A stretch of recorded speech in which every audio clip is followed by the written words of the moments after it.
We're angry. We're angry. We're angry. We're angry. Anyway, hello everybody.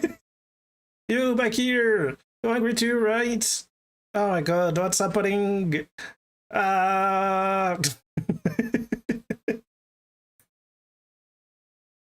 Angry, angry, angry, angry. Boycott the game, boycott the game. Hello everybody. It's Friday. How's everyone? How's everybody? Hope you're all good. Hope you're ready to start the week. Start the weekend. That's what I wanted to say. Oh boy, oh boy, oh boy. I think today's stream is going to be a lot of chatting and not much playing. Because I have things to say. I'm angry. Oh my god. Actually angry. We need to sit down and talk about Star Citizen. Because this is crazy. What's happening right now, I think, is a long time coming. It's a very long time coming what's happening right now, and we are just like seeing more and more the how to say this, like the culmination of like years of stuff that people have just let slide, in my opinion. And now that like people have been letting things like slide and slide and slide, we are seeing like the culmination of all of that.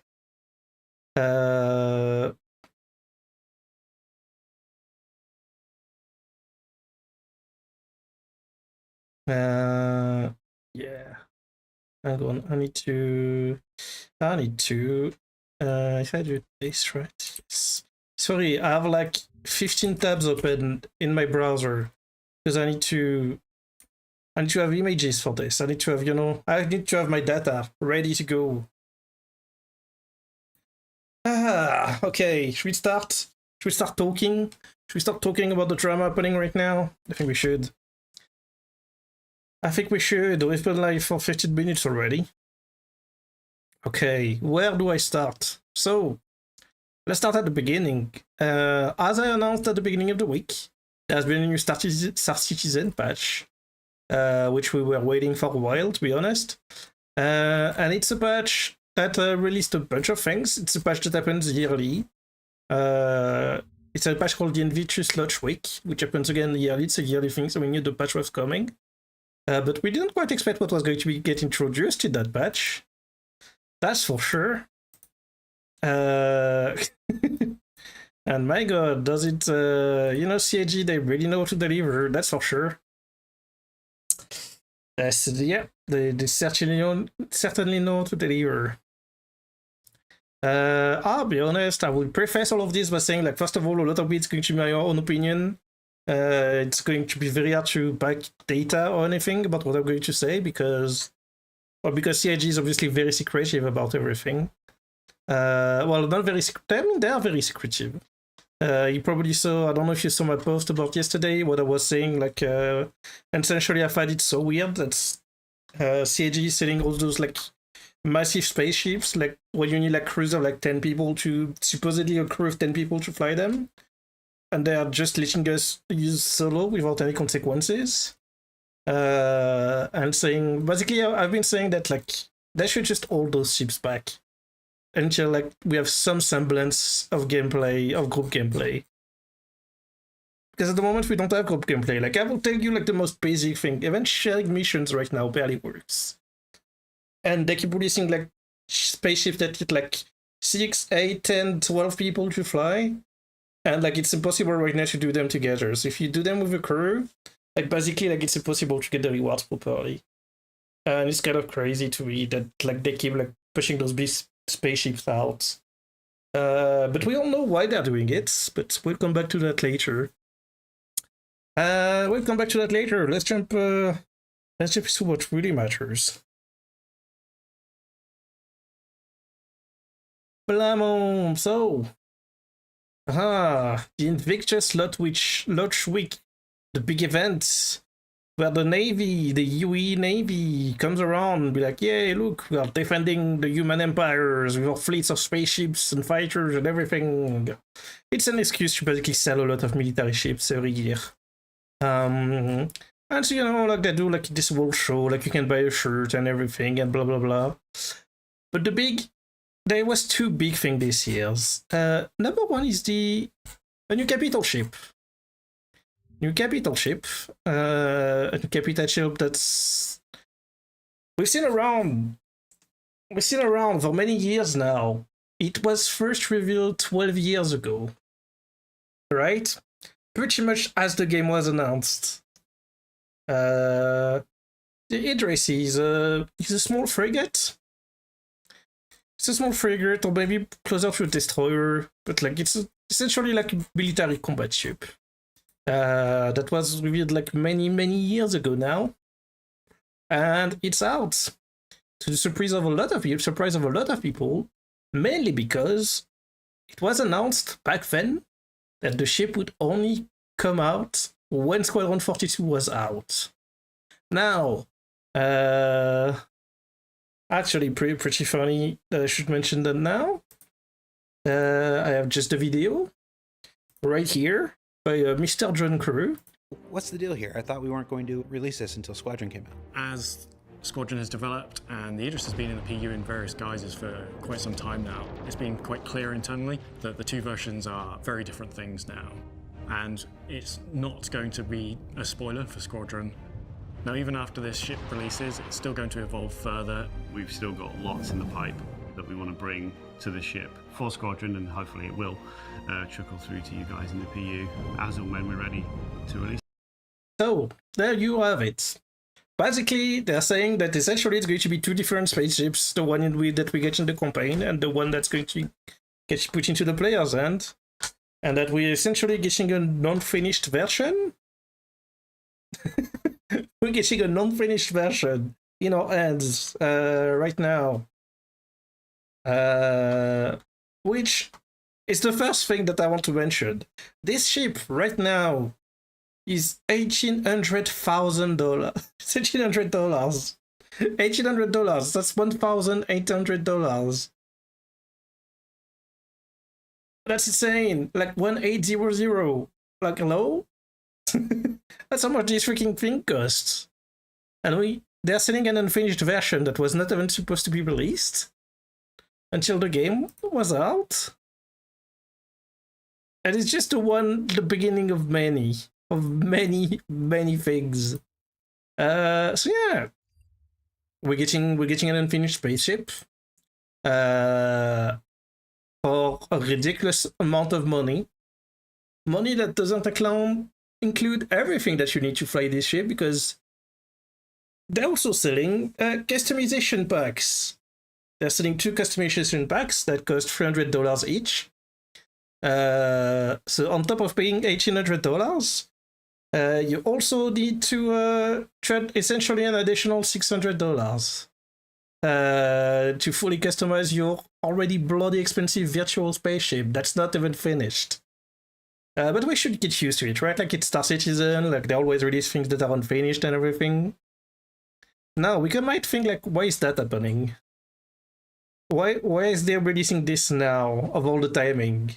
You know, like it shouldn't be that long, right? Like this is supposed to come out when Squadron 42 is ready. Squadron 42 is supposed to come out next year, right? That's interesting, I think. Squadron 42 is supposed to come out next year. When next year, we're not exactly sure. We don't have a release date yet. If you haven't seen, I posted my prediction literally today on TikTok and on YouTube Shorts, if you're watching this on YouTube. But probably getting Squadron 42 if it doesn't get delayed at the end of next year. So why would I not wait until the end of next year for release that spaceship? What's the point? Well, I think we are starting to see a bigger issue with Star Citizen.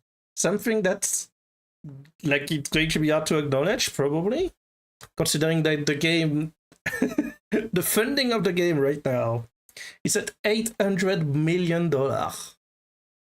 You heard that right, by the way. $800 million. That's how much Star Citizen have raised right now.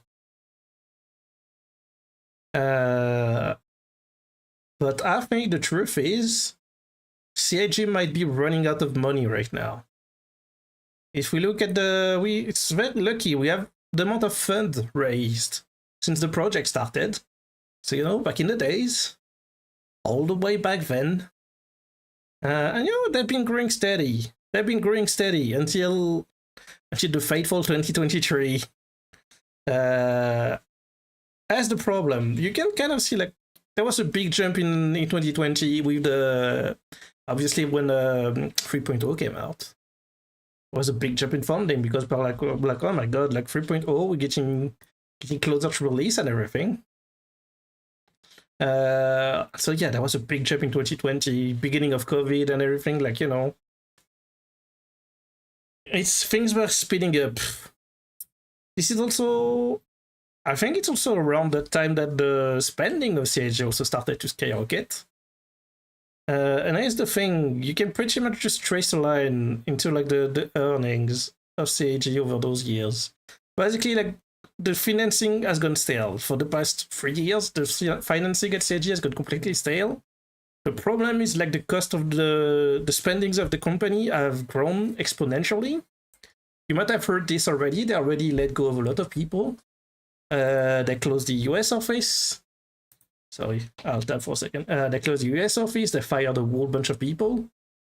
And I believe it's just the beginning. I fully believe that CIG is going to keep firing people. Basically, things are not looking good right now. They are not communicating about it. They fully believe that CIG is running out of money. And I think they are scared that they're not going to be able to finish the project. I think they're trying to give themselves a little bit of padding in case Squadron 42 doesn't work. Because the reality of things is a lot of the money that has been going into Star Citizen has been going directly to Squadron 42. It's not lost work. Like, a lot of the work on Squadron 42 is in the PU, in the... What's that noise? What noise is going on? Like something fell down. Yeah, it's just something that fell down. A lot of the money going to Squadron 42 is going into Star Citizen. You know, it's not lost money. It's not money like they are like stealing to make another game, essentially. But they are very much trying to make two different games on the same budget. And I think it's starting to finally show, and I think it's finally starting to catch up to them. And if Squadron 42 doesn't perform good enough, we might never see Star Citizen coming out. It's something that I always believed, that I always said. And it might very much happen. So I think what we are seeing, like, the past few months, I want to say, like, probably like the past, like, half year, maybe? Hang on, let me double check something. I need to double check.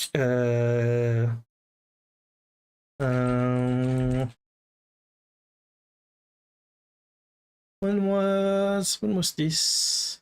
It was last year, right? Yeah, it was last year. So yeah, over the past like 6 months, 7 months, I want to say, we've seen like a constant like a race to like get funds and get money and everything. And I think that might be wise, because I think the next 2 years are going to be make or die for CIG when it comes to Star Citizen. I fully believe that Squadron 42 will come out next year. But I think, yeah, maybe it's just, I don't know if it's just Squadron 42 is not the game they are hoping it will be, or if it's just that the expenditure of the company has just gone through the roof.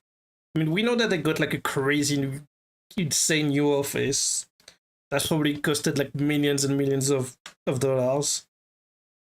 Of British pound, I should say, because it's in Manchester, so of British pounds. But yeah, I think they're running out of money. I think the funding of the game has not kept up with how much money they've been needing to make those two games. And I think they're starting to be more desperate to bring that money back in. And the release of the Idris right now, I think it's just proof that this is what's happening. Again, might be wrong right now. It will be hard to see until we get the actual, I guess, the actual financial data from 2024 from CIG. But I fully believe that this is what's happening. And this is why we are seeing like more and more predatory monetization from CIG. Is because yeah, they're trying to make 2 video games on a single budget. And it's starting to show, and it's starting to prove that like if Squadron 42 doesn't perform well, Star Citizen might just fail. Star Citizen might just basically not come out, or coming out in a very bad state, even before it can actually be finished properly. I have many examples of this. I think it all started. So in my opinion, it all started back in September of last year. People are getting angry now because of the new flight blades. Those things, those little packs that are like $18, $14, like those packs down here. That's what people are getting angry at right now. Which in my opinion, this all started back in September of last year. Back in September of last year, I will refresh your memory, CIG released the ATLS, the Argo ATLS, their first venture into exoskeletons. And why I'm saying that like the ATLS started the predatory monetization of Star Citizen is because the ATLS was $40 for essentially a tractor beam. But you would think like, oh, it's just a tractor beam. We already have tractor beams in Star Citizen, right? Well, my good friend, here's the thing, is when things get interesting. At the same time that CIG released the ATLS, which wasn't buyable in-game, by the way. This is where things get interesting, right? The ATLS wasn't buyable in-game when it came out. It was a brand new thing. It wasn't available in-game, which isn't surprising, right? Like usually the way the cycles work for Star Citizen, and how it's been working for years, is a ship gets announced as like concept or straight to flyable, and it's only available to buy via the store for anywhere from 3 to 6 months. And after those 6 months, if you're lucky, it gets added to the actual in-game store. It's not entirely true. There is a lot of ships that are still not buyable in-game, despite coming out years ago. But this is usually how that works. And so one thing that the ATLS is the beginning of this whole predatory monetization of Star Citizen is because when they released the ATLS that wasn't available in-game straight away, they also nerfed the existing tractor beams, to the point that if you wanted to move big crates, it basically became impossible unless you actually owned either an ATLS or had a spaceship big enough to actually have a tractor beam attached to the ship.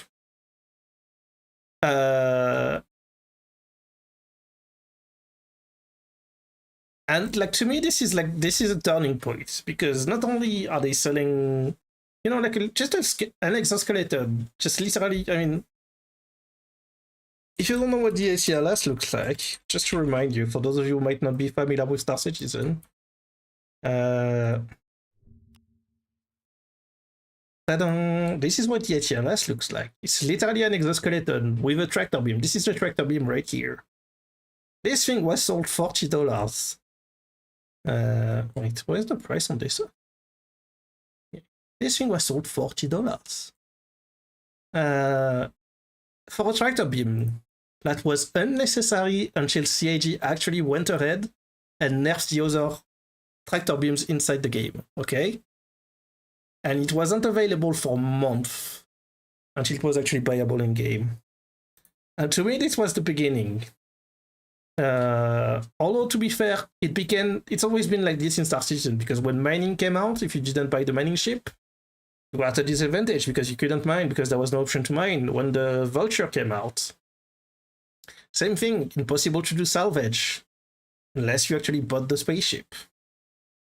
Right? But the ATLS sets a precedent because it's not that it was a new gameplay loop that was locked behind the spaceship. No, it was something that was working and that decided to nerf at the same time as they released a new quote-unquote tool that they were selling for $40. And it was like, to me, this is where I started to like raise, start to raise the alarm, not a big alarm just yet, but just like this is getting interesting. This is getting, we're crossing certain lines here. But back then, I actually talked about this back then, and people told me, well, you don't need to buy it. Like, if you can, like, just avoid needing big crates, and you'll be fine. Or just like, I don't like rent a spaceship, and you will be fine. Like, rent a spaceship with a tractor beam, and you will be fine. Like, all those kind of things. Like, people were like basically like downplaying it. Essentially, in my opinion, people were massively downplaying what was happening. Sorry.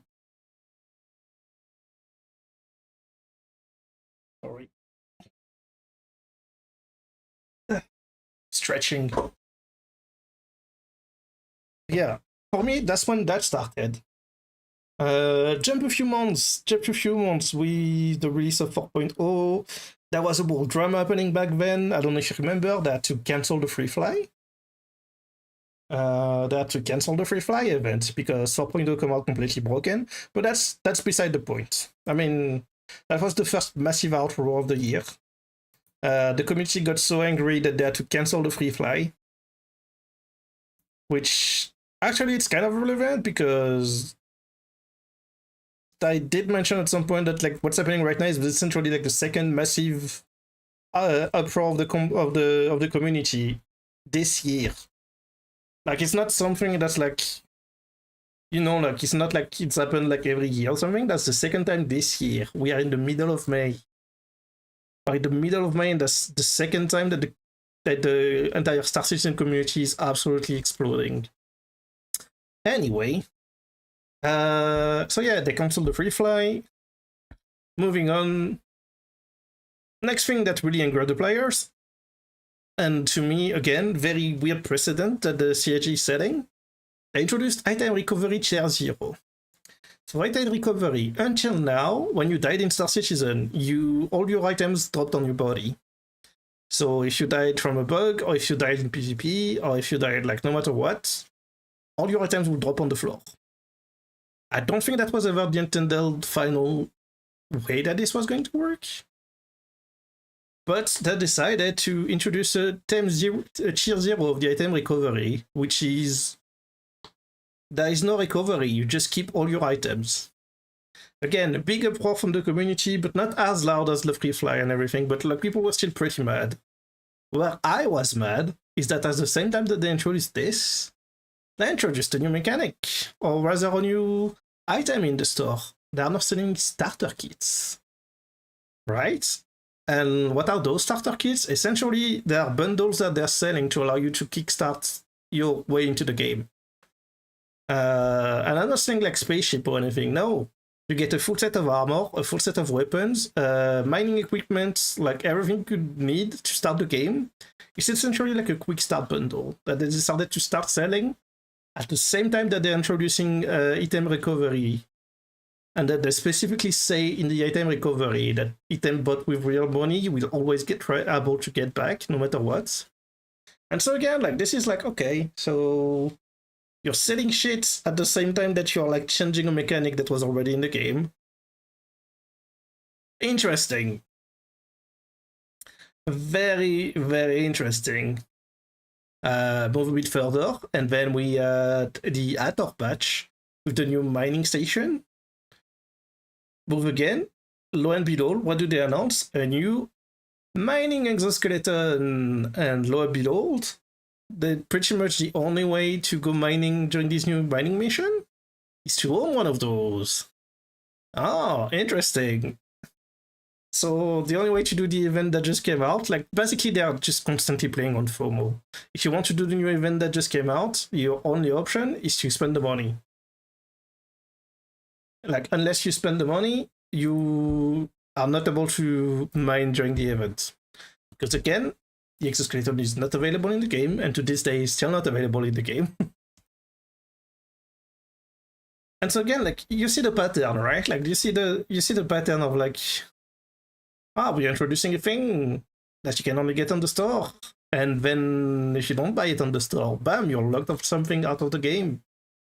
Over and over and over. And here we come to the latest one of those, which is the Flight Blades. Now, the Flight Blades are getting a lot more people angry than usual, partly because this is a new law. It's not a new spaceship. It's not even a physical item. It's literally a stat bonus that you apply to your spaceship. It's just that they are selling for $20.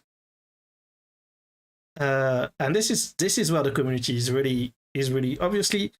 There's a lot of people that are very passionate about Star Citizen. Usually people don't care, like the PvP community doesn't care that there's a new mining exoskeleton. They don't care about the mining exoskeleton. They're just going to blow up people out of the sky and like steal it from them, you know? Like, who cares about the mining exoskeleton, am I right? No. Not this time, because this time they're doing components the same way they usually do spaceship. Which means that those components, which change the stat of your spaceship and might give you an advantage in a PvP battle, they're going to be available. They're not going to be available. Like, they're doing the same thing that they do spaceship usually, so those are not going to be available in the game for many months. And during those many months, you either pay for them, you pay for them and you get them now, and you get an potential advantage in battle, or you wait multiple months for them to be available inside the game. And this is where people are like finally raising another flag at CAG and saying, okay, this needs to stop now. This is going too far. And so yeah, there is currently a massive pushback from the community at CAG.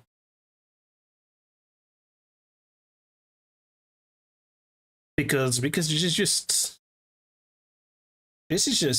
just not okay.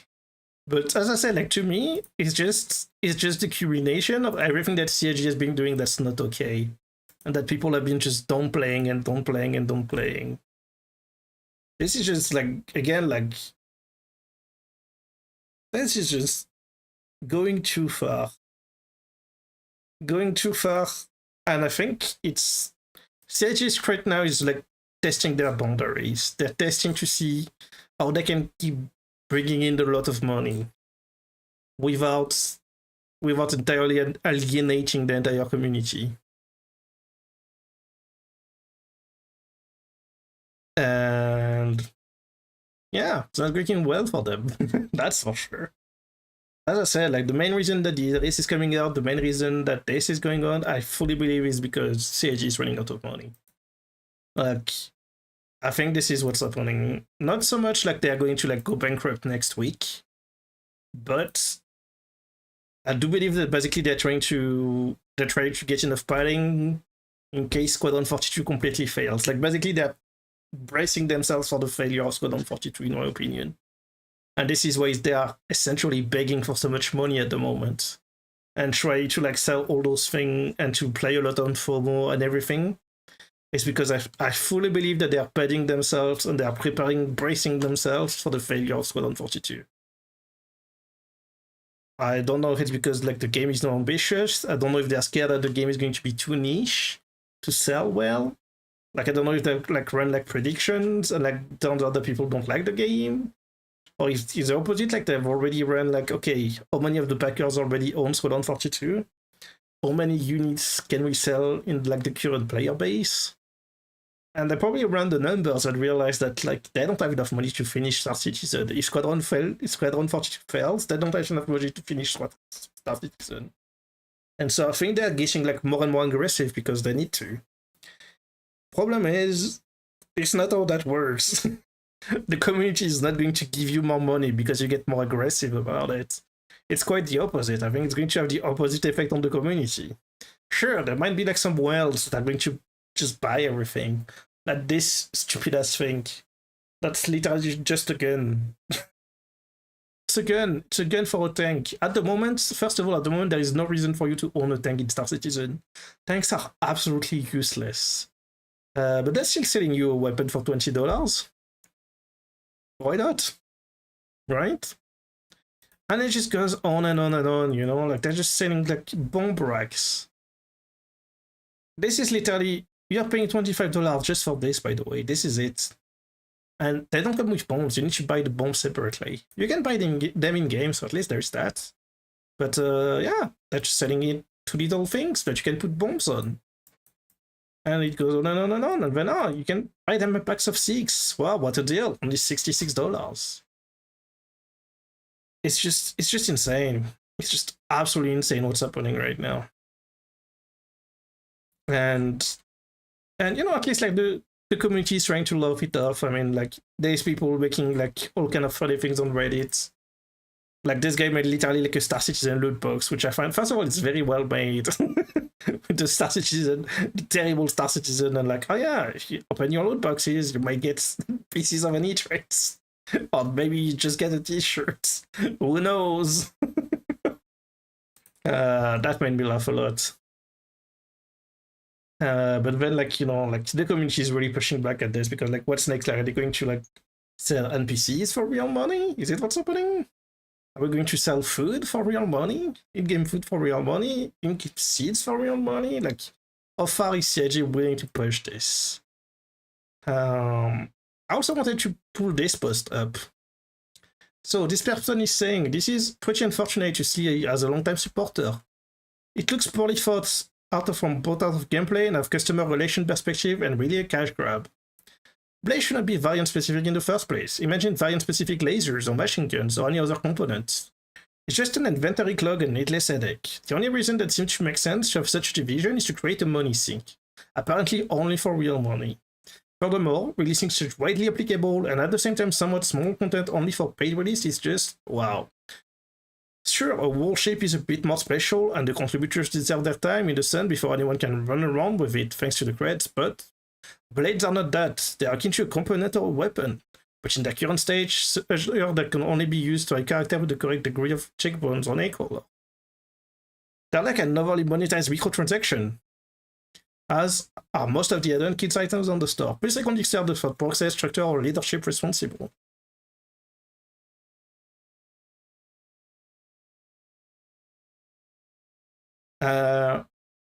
The end of the post is a bit poorly worded, I'll give you that. But this post got deleted by the moderation. Well, I think it shouldn't have been deleted. It should have maybe been edited or reworded, but I think this is a very, very valid concern. Because one of the reasons people are very angry is because, for apparently absolutely no reason, CSGA decided that the blades should be shift specific. Every other single component in the game, quantum drive, shields, even thrusters, flight computers, everything is compatible with every other ship of the same class. If you buy a size 1 shield, it will fit on literally all the ships that take size 1 shield. But for some reason, blades are not like that. Blades have been designed for some reason to be ship specific. And lo and behold, look at all those blades that you can buy. Oh, don't you want a blade for this? Oh, look at this, just $30 for 2 items that you can only equip one at a time, by the way. Just FYI, you can only equip one of those 2 at a time.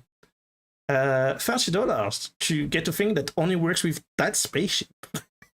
And nothing else. And it's just insane. It's just absolute chaos. And everybody should be angry. Not only because they're, again, selling components, like performance alternating components, behind the paywall, blocked for real money for several months, but also because this is clearly a cash grab. This is a cash grab. This is CIG saying, we need money right now. Things are bad. We need the money. We need any money we can get in. this is not a gameplay decision. This is not like there is no logic behind this other than we need the money right now. We need this. Things are looking dire. We need to make money come in any way possible. And so this is where we are now. First, they're releasing the Idris, which is again supposed to be held until next year, potentially next year, unless Squadron 42 gets delayed. Another thing, I'm going into speculation here, but another reason why the Idris would come out now is because Squadron 42 is actually not ready for next year. And that would be bad. That would be insanely bad, because that would be yet another time that CIG messed up on the delivery date. And I think that would be devastating for CIG. If they announced a release date and the game is not actually ready, it would be bad. It would be so bad. But I believe that my first opinion is the right one, that it's just CIG is preparing themselves for the fail of Squadron 42 and for the fact that Squadron 42 is not going to bring enough money in to support Star Citizen. And so they're basically like trying to prepare for that by selling random crap. By selling literally like a tractor beam on legs for like $40. For selling you literally a piece of item that's not even physical. You can't find them those in your ship. Like you can't even like look at them. They're non-physical items. You just equip them in your spaceship, and they are only working in that specific spaceship. This is why all this bullshit is coming out now, is because they are panicking. They need money fast. And as I said, like in my opinion, it started last September. So before the CitizenCon of last year. It started before the CitizenCon of last year. And yeah, I think I might be wrong, but I think CIG might be in full panic mode right now. Not panicking, but like again, like I think we're just going to see more of this over and over and over again. And then yeah, like like it's good. Like community is trying to laugh about it, and like like gentle jab at CIG, like selling like skins for the med beds, and like escape pods, like a pack of escape pods for like $150. And somebody was suggesting like just selling air, just selling air to people.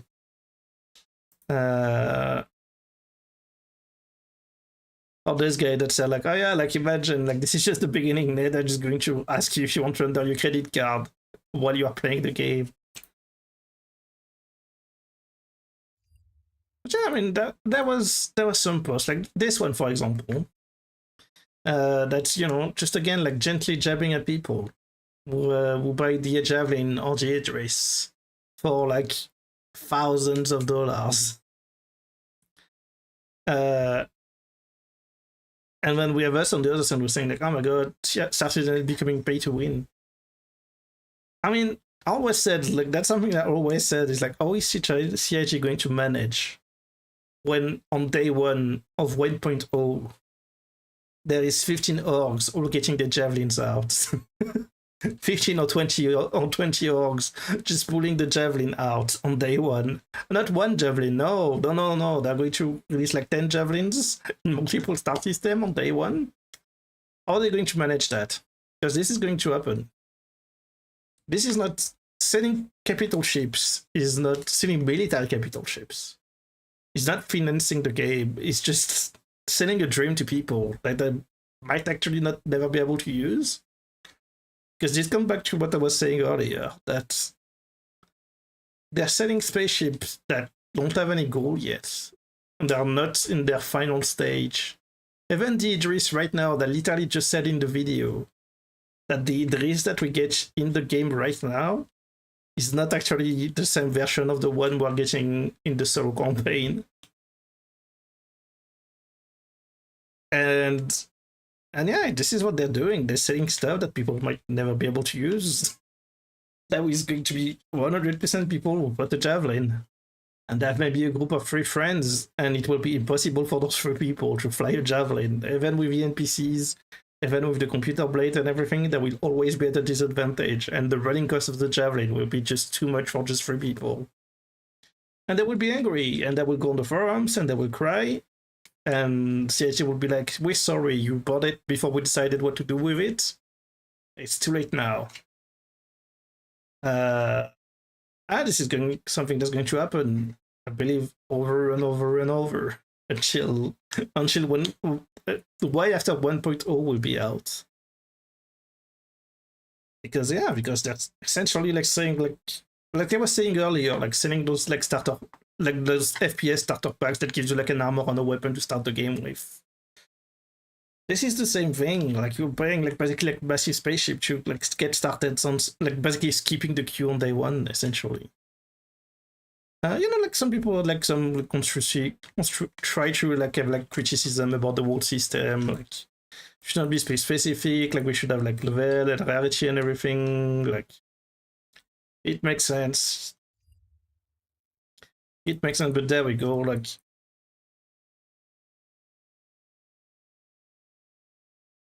exactly what I was saying, like the Atlas was locked, and then they pushed it, and then it came out, and then the Geo, and now the Flayed Blade, like it's just a recurring mechanic at CG right now.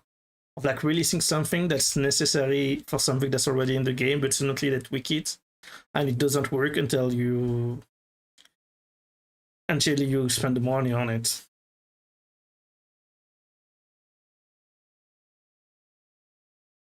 They're trying to squeeze every bit of money, and they're going into like a predatory practices. And again, I believe it's fully because they're running out of money. Like, not immediately, but I think that we might be seeing just a company that's simply starting to realize that unless the single player campaign runs well, the MMO is never going to see the light of day. And it's a reality that I think a lot of people are not ready to accept. But it's a reality that CIG is also not ready to admit publicly, I think. Despite the fact that it's very obvious right now, because they're releasing a spaceship that's not even finished and wasn't supposed to be in the game, that magically cost like $2,000 essentially. BAM like was not supposed to be out until the end of next year, but now they're releasing it now. I wonder why. Because they need money. I mean, and it's working. Like I think literally just today, I think they made like 3 million just today. On this day, in the last 24 hours, I think they made like more than $3 million in funding. In just 24 hours. So it's working. Like their threat of being like terrible and essentially like disrespecting their player base. It's working because there is always people to spend the money. We also got absolutely no answer against the pushback about those flight blades. Despite the fact that like last time I checked, the post was at 5,000 downvotes. I don't know if there's more downvotes since last time, but oh, there was a post 9 minutes ago. Oh, there we go. There we go. Let's see. Let's read through this. Ah, the drama, it never stops, baby.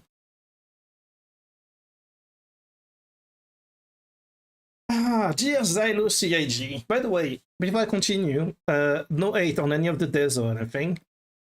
Like this is probably a company-wide design. This is probably coming from very high up in the company, all those decisions. Like I don't believe it's like a single person responsibility or anything. But anyway, let's read. This was posted literally 9 minutes ago. Good timing, literally as I was about to... That's good. So let's see. Flight Blade feedback update. Oh, oops. What?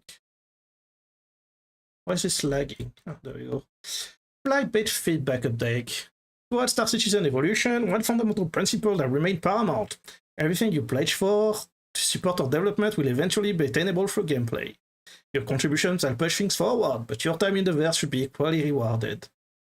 We are pushing 11 patches this year instead of 4. We are crushing more bugs than ever, building more exciting content, moving faster than ever to make the persistent universe a better experience for everyone.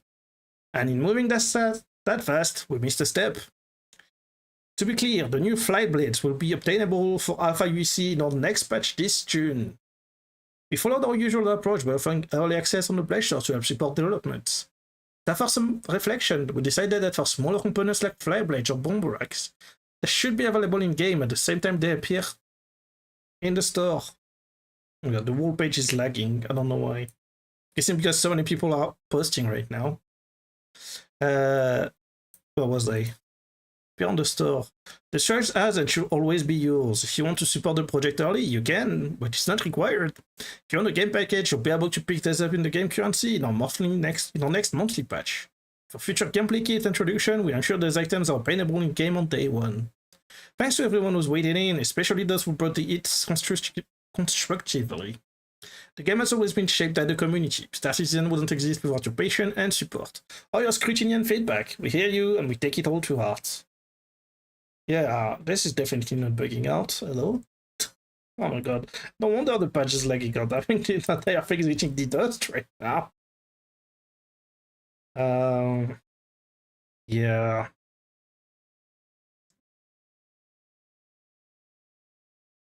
There we go. That's the kind of post I'm looking for. I don't understand why this wasn't the case from the start.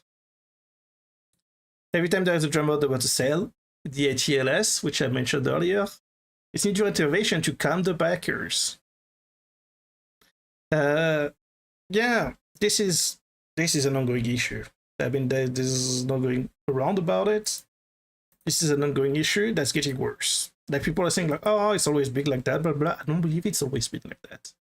I believe there is a pattern of things actually getting worse. And it's important that we be loud about it and that we talk about it. What does that mean for the future of Star Citizen? Well, hopefully nothing bad. Hopefully nothing bad. Squadron 42 should be coming out at the end of next year. Hopefully they make enough money to keep supporting the company and boosting the project. When they say support the project, it rubs me the wrong way. Because when they say stuff like, oh, please support the project, you know that, like, the average, they've calculated that on average, people spend $100 on Star Citizen per year on average. That's what, like, somebody did the maths like a while ago, and this is essentially what they found out. Like, people spend like on average like $100, I think, a month for a year on Star Citizen, like something ridiculous like that, which is insane for a game that's still in alpha after 12 years. So when they say, like, oh, like, we're just doing it so you can support the game if you want to, it rubs me the wrong way, because we're supporting the game. I'm supporting the game right now by streaming it. This is supporting the game. Spending $20 to buy stat boosting items inside the store, that's not supporting the game. That's you trying to just do a quick cash grab.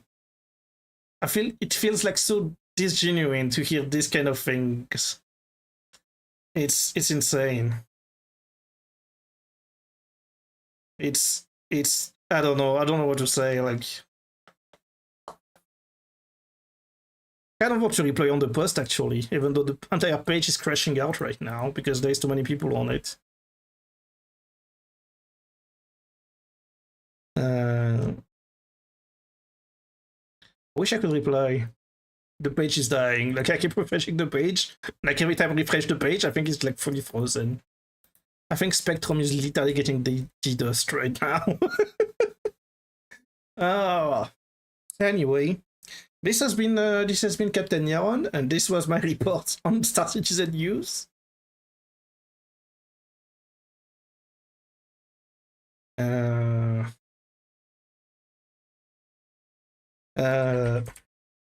This sensor.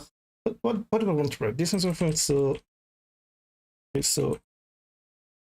Oh my god, what do we write disingenuine?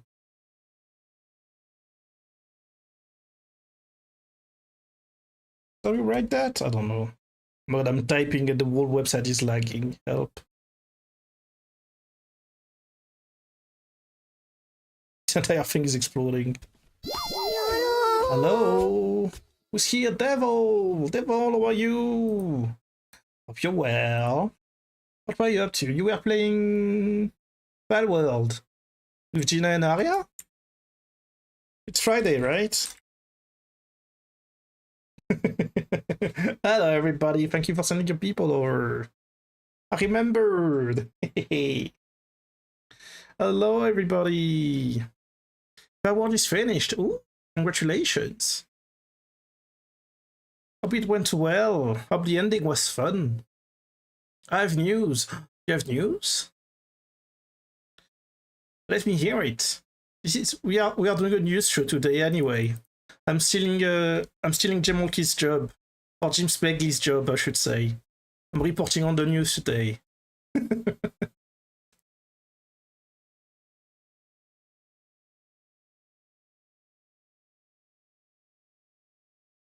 I hope it's good news. I mean, I saw your I saw what you said the other day in the Gobs and Grams Discord. I hope it's good news. Oh my god, I'm sorry, I'm gone. The Star Citizen website is actually dying. That's crazy. Can I even get like the URL of the place?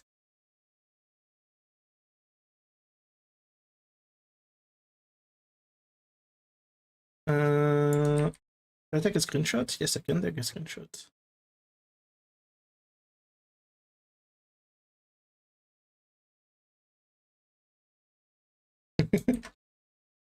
This is the news. The viewing is close to happening, and hopefully we can place. Nice. Fingers crossed. Honestly, moving out is a big step. I hope it was, well, first of all, I hope you get the place you want, because that's usually the hardest part, is getting the place you want. And I found a job to apply as well. Amazing. Nice, nice, nice.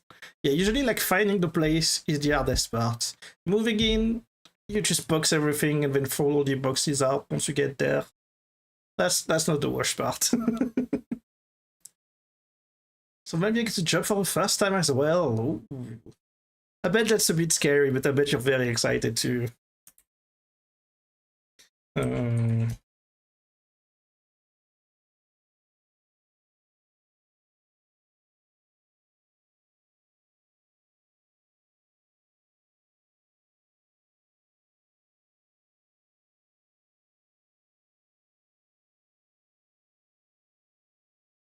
I'm very excited. I bet you are. This is good news, honestly. I'm happy for you. It's a big step. I said like it's a big step. I remember when I first moved out. Oh my god, I was like, I'm free. I'm free. Even more the second time I moved, actually. Because the first time I've moved, I was still a student. So you know, like I moved, but I was still very dependent on my parents still, even though I didn't live with them anymore. So I was still a student. The second time I moved, when I actually got a job, then moved because I got a job, that was way more exciting. I'm gonna get help with my for my sister, apply for job, and she's one giving a smart class. Nice. Yeah, interviews are important. For sure. Oh, that's very cool.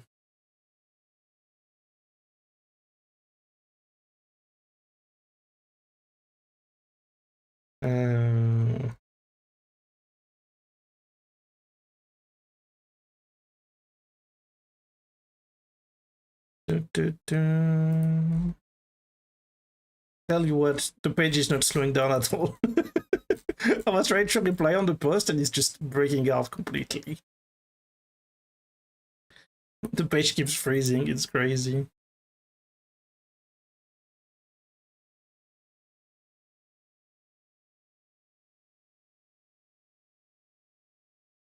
Oh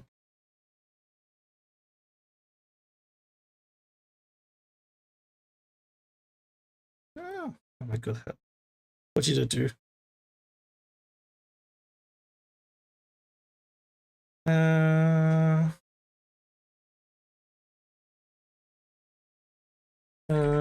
How do you write? Oh my god.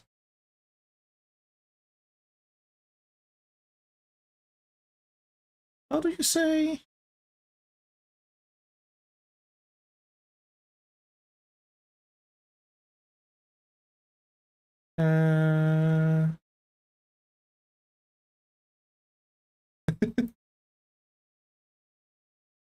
What?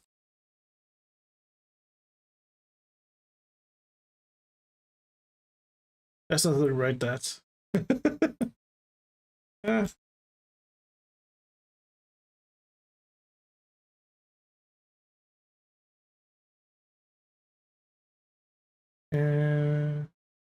I forgot to write the word I was looking for. This is the. Is it?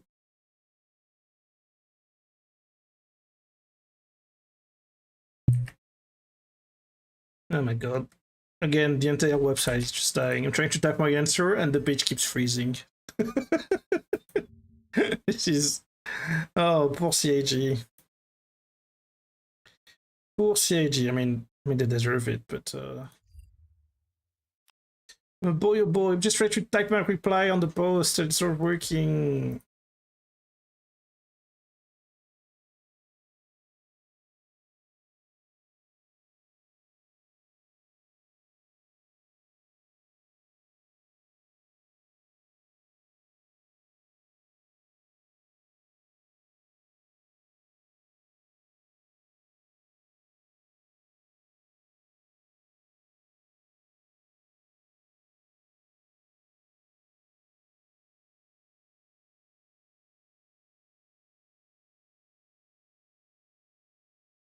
There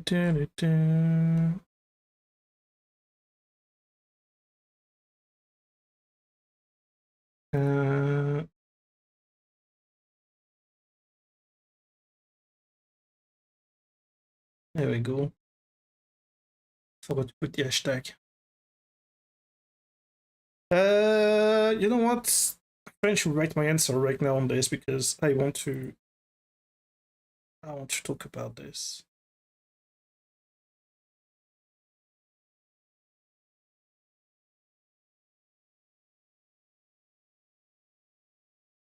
What did they say? Yeah.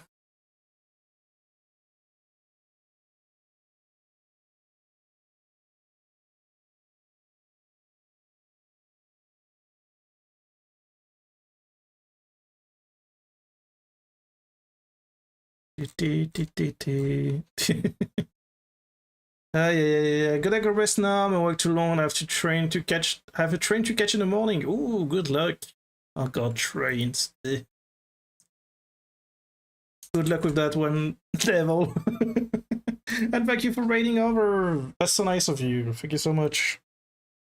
By the way, for anybody who came over with Devil, first of all, hello, I'm Captain Nyaron, and I was just talking about Star Citizen news, because there's been a lot of drama in the past 24 hours. And the drama just concluded by the devs actually apologizing. And saying like, oh, we're sorry. We're sorry we tried to scam you of $20. Sorry about that. Which is funny because it's exactly the same thing they did last time and the one before. And it keeps happening over and over. Yay, Star Citizen!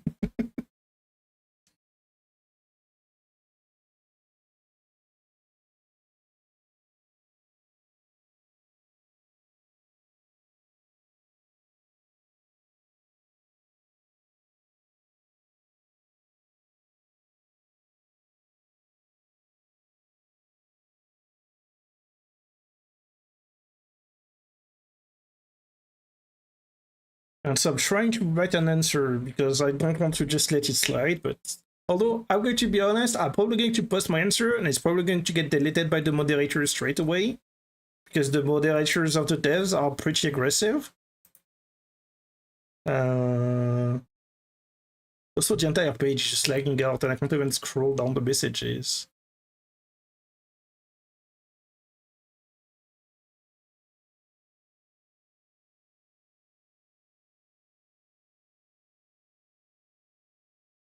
Come on, little web page, survive. I just want to scroll.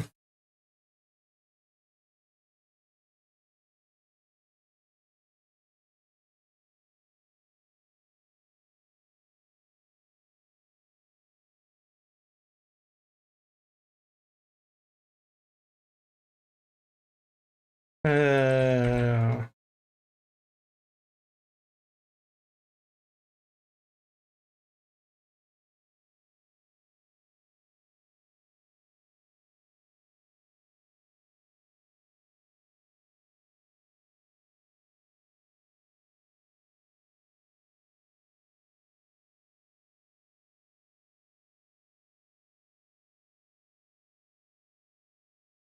well, the entire page is not a black screen, and the page crashed.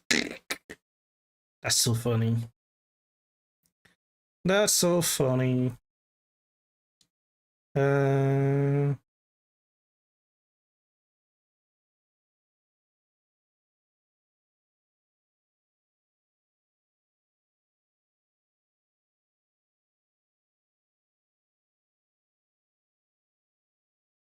Uh, mm,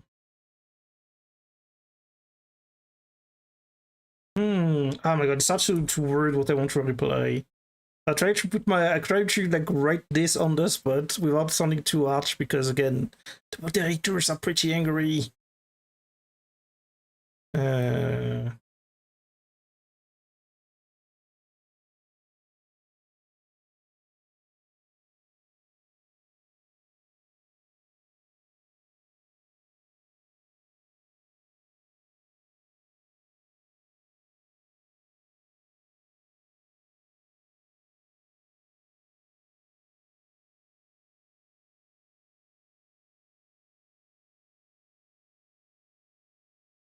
mm,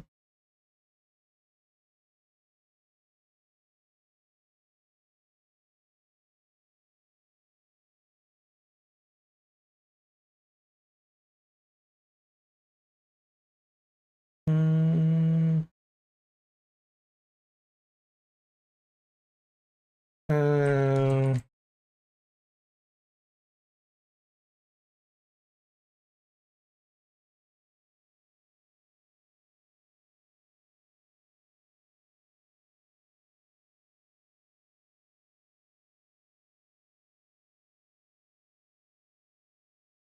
uh,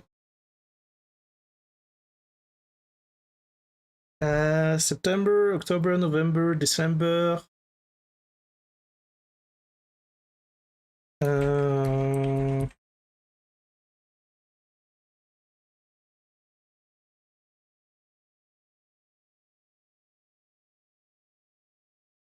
uh,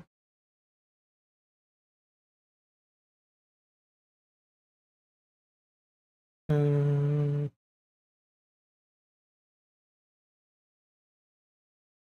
mm, mm, I'm so sorry. I'll try to think right now. It's very hard. So here's what I've written so far. This entire is so disingenuous. We want to support the project. We believe in the vision as much as you do. Moving fast shouldn't be an excuse to the predatory monetization that the company has been slowly ramping up over the past 8 or 9 months. This is what I've written so far. Yeah, I should just keep the answer. I should just keep this on the screen while I write. Hang on. The page crashed. Yeah. I bet the page crashed. There we go. I'll leave this on the screen while I write down my answer. Hmm.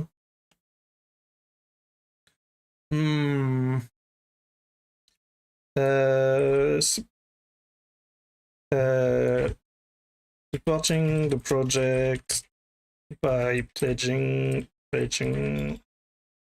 partnerships, creating content, participating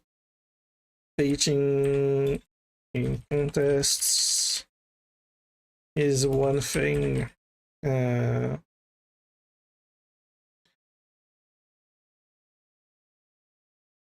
is one thing, but I think the real issue here is the rise in pledge store items that just plainly allow to skip part of the game. Any kind of progress in the game. Is one thing.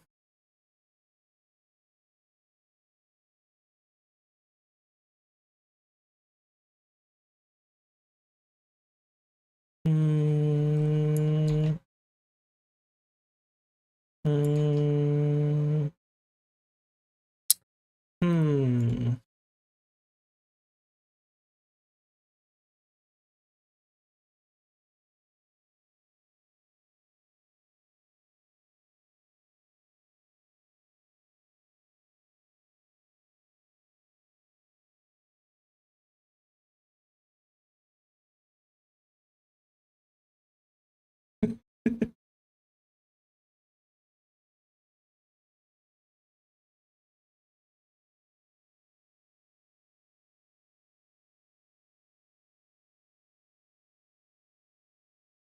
Sorry.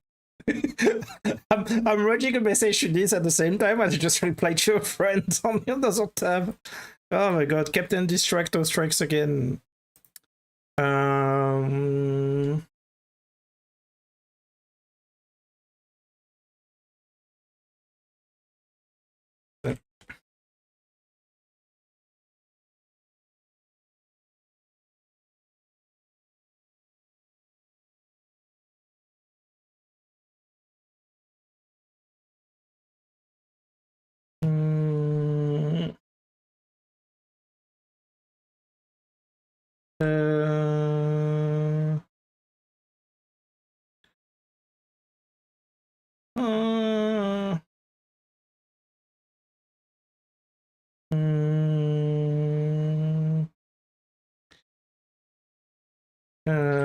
Insane levels of support already.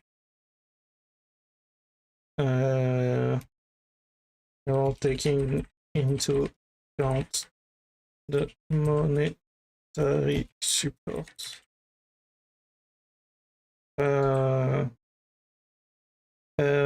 But there is a real issue in the rise in special items that just plain just keep any kind of progress in the game.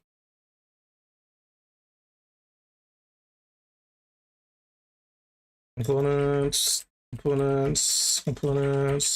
armor, weapons, etc. Oh, the page crashed again. Oh my god, please. I'm just trying to write for the... This is insane. The entire website keeps crashing over and over and over.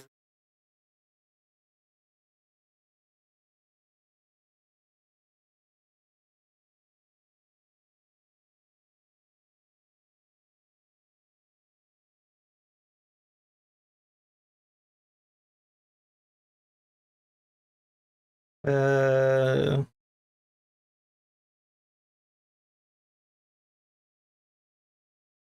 Uh... Mm... Uh...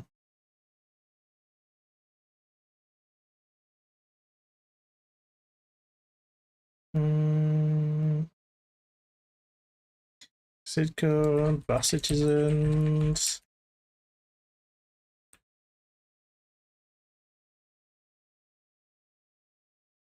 Oh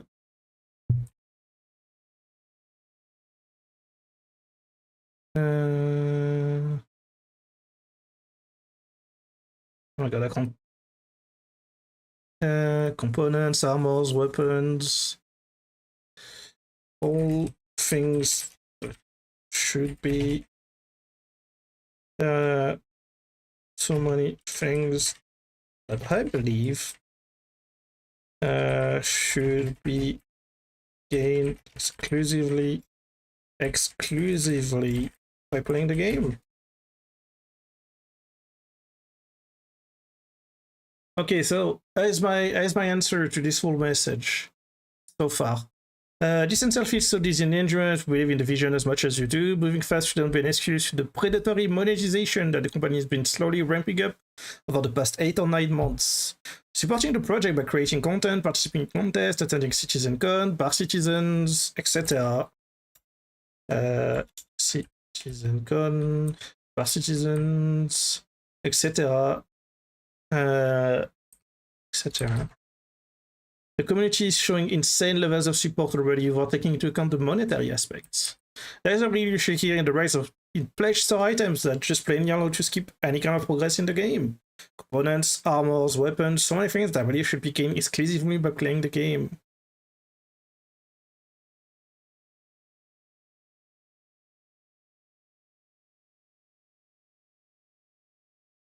Hopefully it doesn't. What do you think? Hopefully it doesn't get moderated straight away.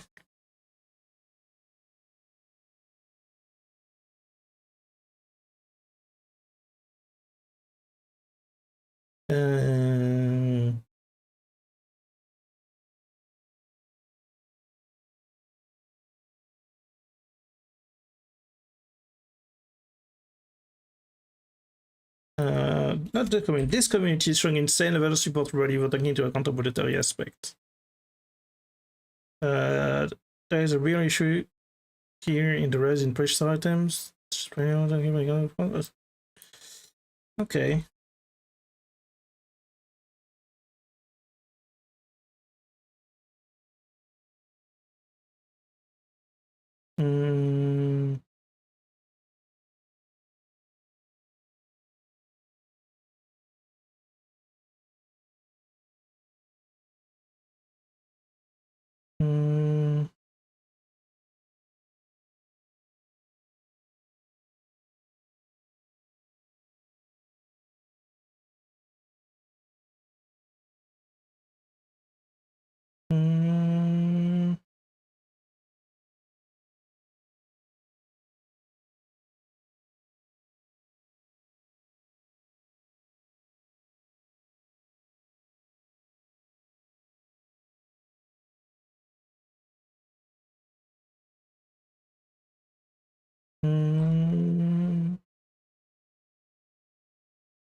I'm reading my answer again. Yeah, I think it's good. Maybe I'll remove the third part. The answer feed those indigenous. As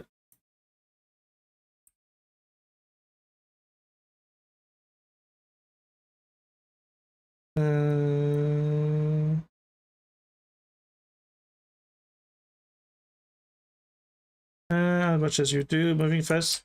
I remove the first part. I remove the answer field is indigenous because that's a bit aggressive.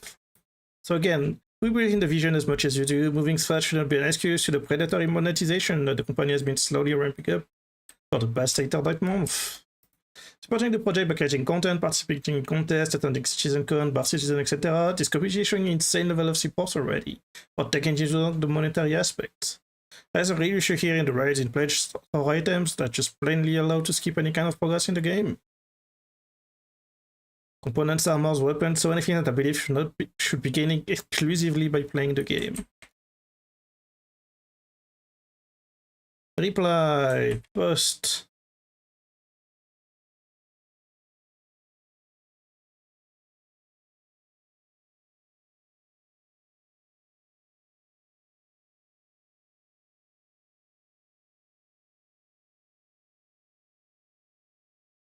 Publish.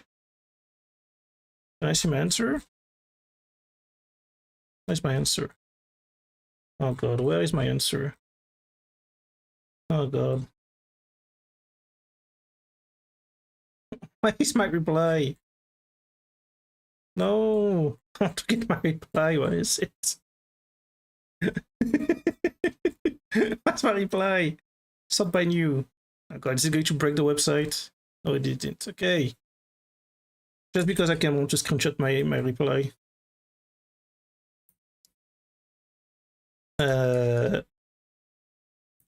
Just because I want to screenshot my reply and post it.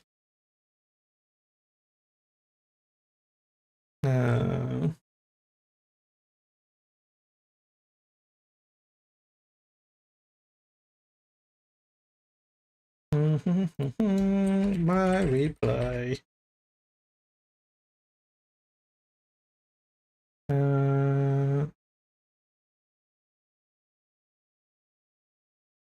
I'll just post a link to the thread.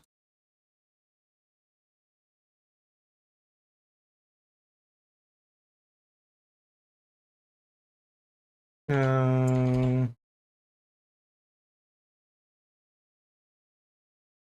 know what? I'm gone. My reply, post the link, and then I'll just attach the screenshot of my reply. Screenshot here. Ba, ba, ba, ba, ba, ba. There we go.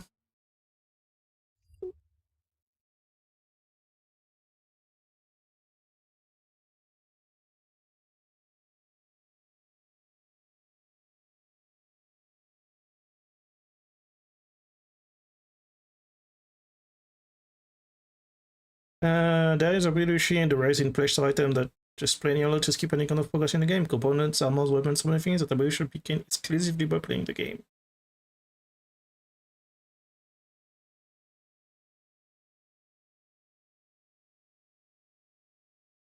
There we go. Hopefully they don't get too angry about my reply. I feel like I've been respectful and products give constructive criticism, I believe. I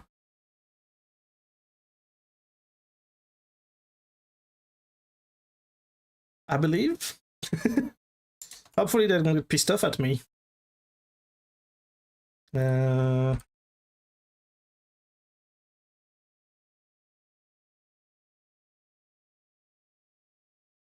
we go.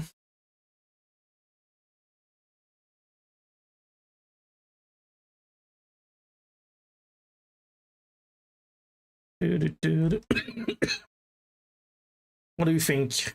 Think this is good enough?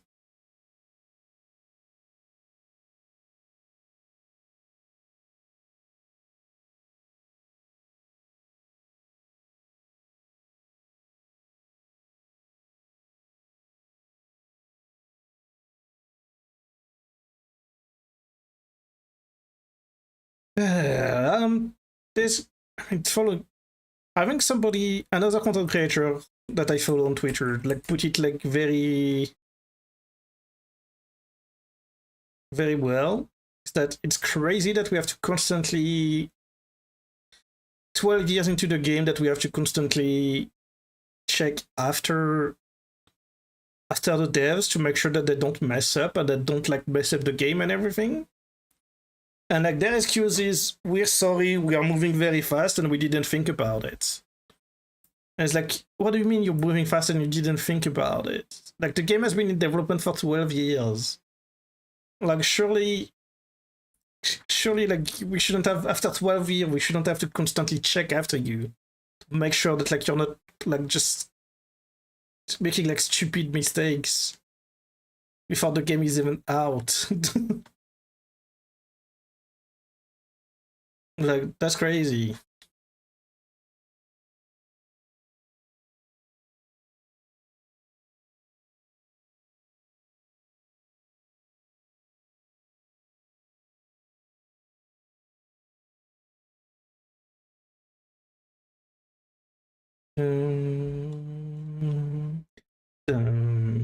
Right? I mean, I'm not the only one thinking that, right? Like,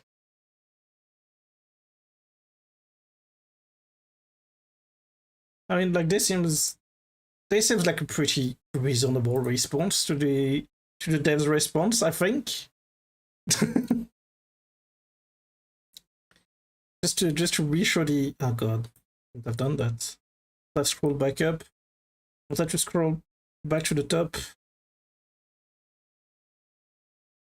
because like again, like this entire thing, like, oh yeah, we're sorry, we didn't think about it. This is what the entire post reads at. We're sorry, we're doing 11 pages instead of 4. We didn't think about it. We're sorry. Like, this is what this entire post seems to hint. Is like, we didn't think you would be angry about it. That's what this post is telling me. I was like, again, just to reiterate, this is... Hello? Huh? Why isn't it going to my... Hello?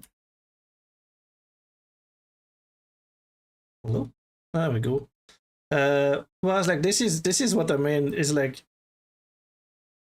the real issue is that they essentially keep selling stuff that you should be owning in game. Like, spaceships is already one thing that, again, I'm pretty against. Like, the selling of capital ships and everything, like, I'm pretty much against already. Especially military capital ships. I don't think players should have access to those, no matter what. I don't think players should be able to buy a Javelin. I don't think players should be able to buy an Idris. This is just going to cause issues down the line. This is like if EVE Online allowed you to buy a Titan on the store. Like, they don't do that for a good reason. But like, this is next level. Like, this is like... The Javelin and the Idris is already allowing players to buy endgame spaceships. But those are spaceships that they require other people to work with. Like, they require support, they probably require like a lot of support for rearming, for refueling, etc. But what they're doing right now is that shifting from those to just selling everything for convenience. Like, oh, like, you don't want to bother going to the store to buy an armor, you just buy it in-game with your credits. You don't want to bother, I don't know, like, Star Citizen has survival elements. You don't want to bother buying food and water, bam, you can just buy on the store just a stock of food. Like, you know, like this kind of things is what we are seeing appearing in the store at the moment. Like, I can see it. When they add farming to the game, they're just going to put on the store like, oh yeah, here's your farming starter pack. And it's just going to be like, like an overhaul and a bunch of seeds and shit. It's crazy. This shouldn't be a thing. It absolutely shouldn't be a thing. And I don't think they see the issue. Or if they see the issue, they're pretending they don't see it and they're deciding to ignore it. Either way, this is scary, and I'm glad that at least this time they listened. They might not listen this next time. They might not take the lesson of this for the next time, and so this might happen again in a few months. This is the part that really pisses me off, to be honest. So yeah, if you want to go up my answer, appreciate it. We'll see what will happen.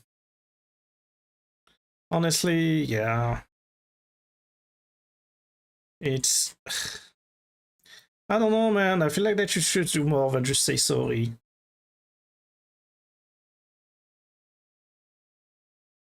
It's just like, there should be like, we're listening, we hear you. And just be like, they're talking about like support and everything, like we're selling components because we want your support. It's like, this is such a bullshit answer. I'm sorry, it's such a bullshit answer. Like, we're selling components because we want you to support the game. No, you just want money. It's nothing to do with supporting the game. You're just like selling every little shit that you can sell to try to get any kind of money. And again, this goes back to what I was saying at the beginning, that like I fully believe that they're preparing for the failure of Squadron 42. It might not happen, but I think they're genuinely thinking about like the potential failure of the game. Anyway, should we have a little break? Go grab food and everything, go grab drinks. And then we'll jump into the game, I guess, after an hour and a half of yapping. Let's go play Star Citizen for real.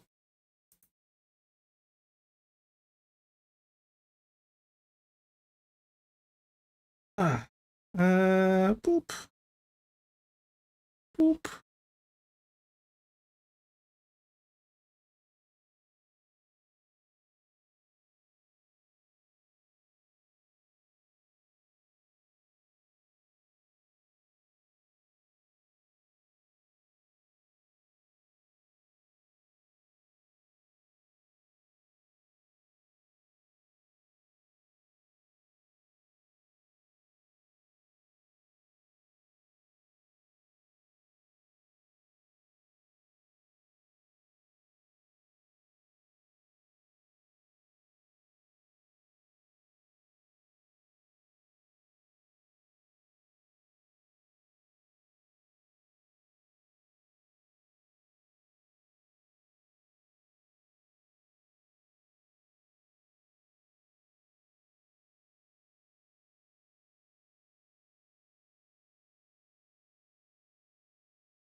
Okay, I'm back. Hey, choix. Okay.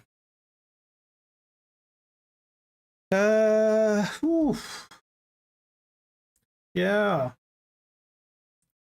Yeah.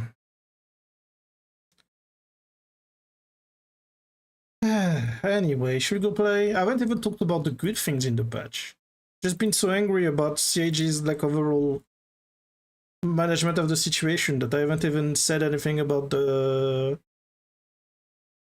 good things that came in the patch.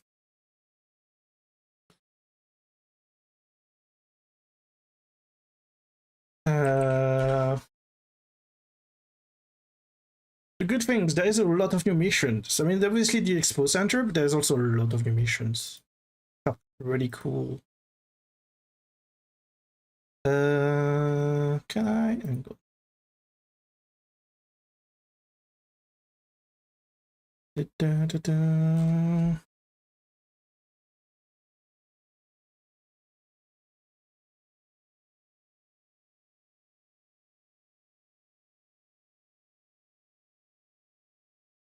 Da, da.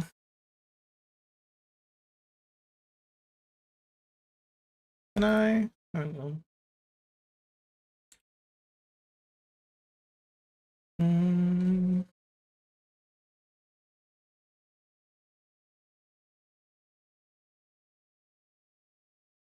Oops.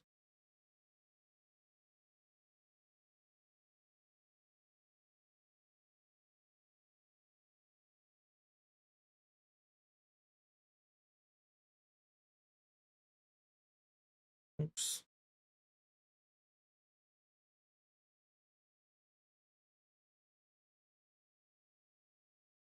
Hang on. Hang on.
Let's go play.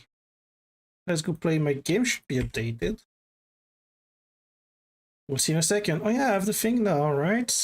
Set up the thing. In here. In here. Hang on. Let's see that works. Scene. Main. Right side? Right side, let's go.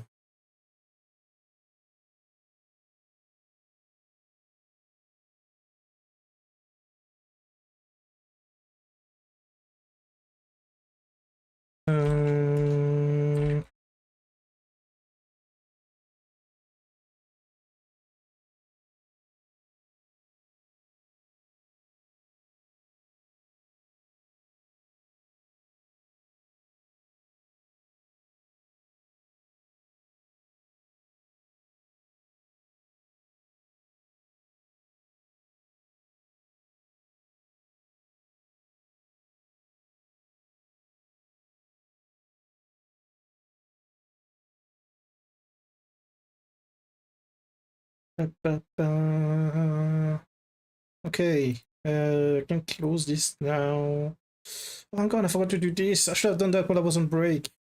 Hang on.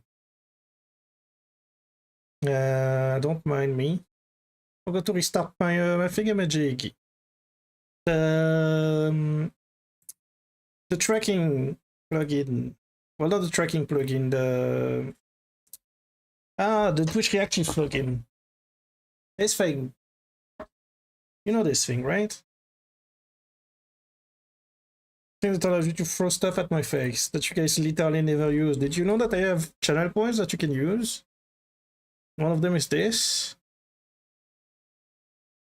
Does it still work? Hello? I don't think it works. I think it's broken.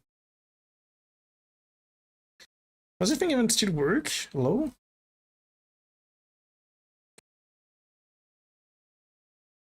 Is it even connected to Twitch? Oh my god, how do I set this up again? Hang on. Connection, Twitch. It is connected to Twitch. Fuck. It worked. Trigger manager. Throw beats. Throw points? Channel points? Throw stuff at me. That's the name of the reward, right? It's the name of the reward. Event manager. Huh? Why doesn't it work? Should work. Huh? It's connected. Hang on. Let's try it again. Wait, which button is it? It's this one. That's working. Why isn't the other one working? Huh? Hello? Not working. Boo. Boo. Also, my Twitch chat is completely broken when I redeem stuff. Boo. So that's why there is an update, because this thing is broken. What if it's broken? If it's broken, I might as well just turn it off, right? Why is it not working? Maybe I need to reconnect my Twitch or something. I don't know. Twitch? Twitch connected. Twitch? Why is it not working?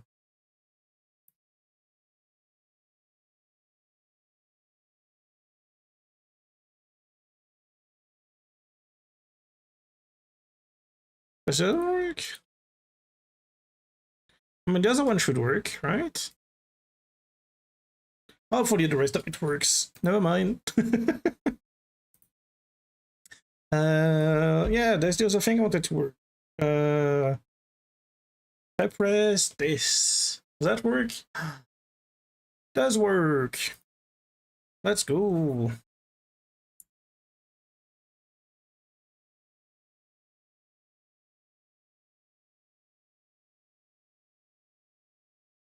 Nice. I don't have to alt tab anymore every time I need to play Star Citizen.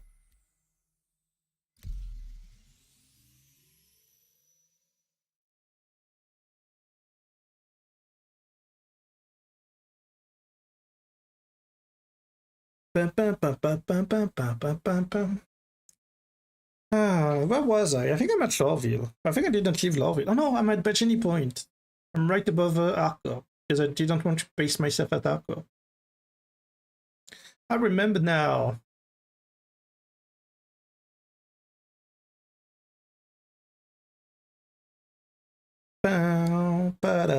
What ship did I bring? A Cutlass Red, I think I brought with me.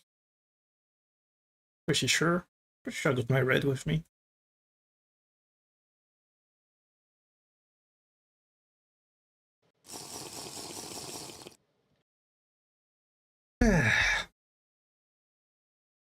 Ba-da-da-dum, ba-dum.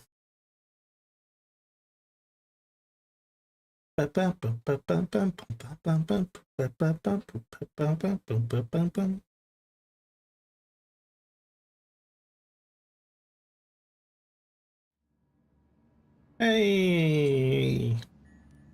I'm alive! What?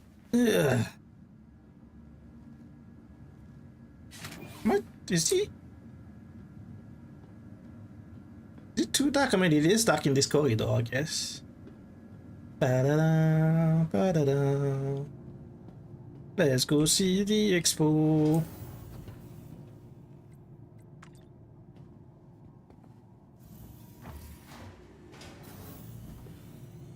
Hello, citizens.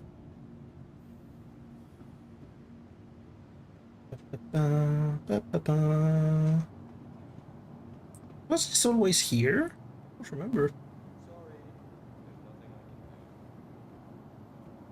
Da da da da da da. Ah, it's a bit more light around here. That's better.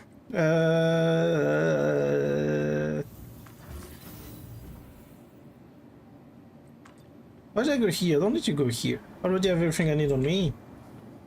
I've got the pistol and a tractor beam.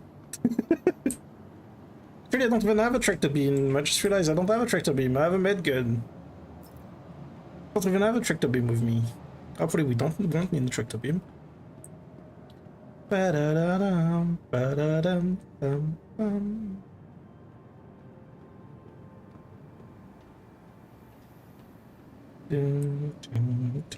It's busy in here today. Do they have a guy ready for me? Let's see. Yes, they do. Thank you. Ba-da-da-dum, bum, bum, bum. Does the... I never figured out if the push to talk actually works or not.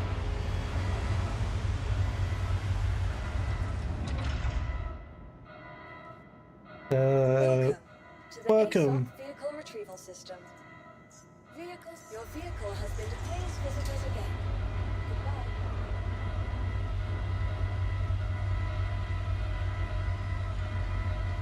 Oh my god, why is it double sound at all?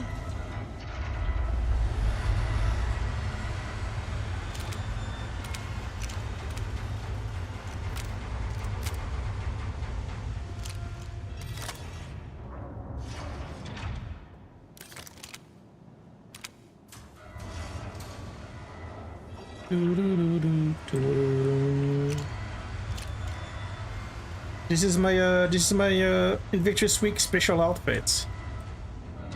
With the UE jacket, so classic security pants. No fancy shoes and everything. Shoes on each side. Then the fancy animated t-shirt.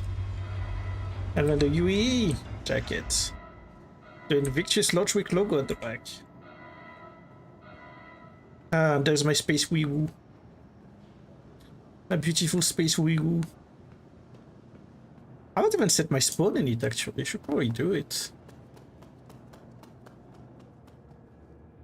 Oop. The space wee-woo. Wee-woo.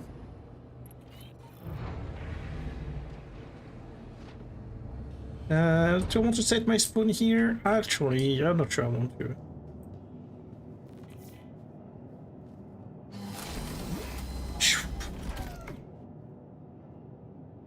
Engine on. Go on. Engine on. Requesting takeoff.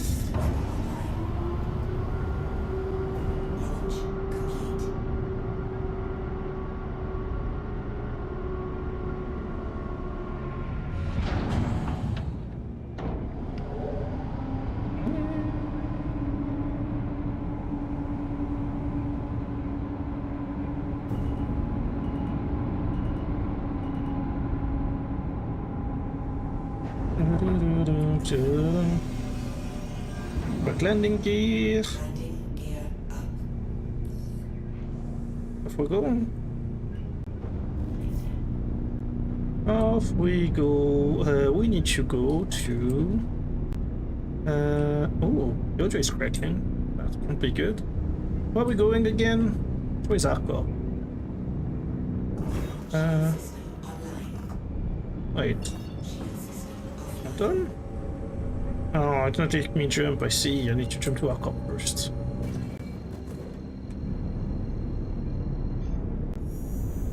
Boing. And look with these! Mr. Malkite, sir. Hello! See, a stream star citizen, incidentally you're back. How are you doing? Ba-da-da-dum, ba-da-dum.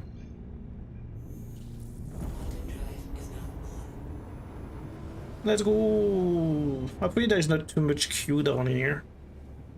War Thunder with caffeine right now, so not too bad. Ooh, nice. Good old War Thunder. What a game.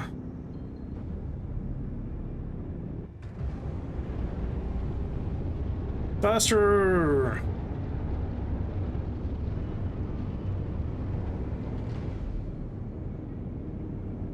Faster! To the spaceport! Are you getting caffeine on a Star Citizen anytime soon? We have tanks in Star Citizen now. I mean, they are useless, but we have tanks.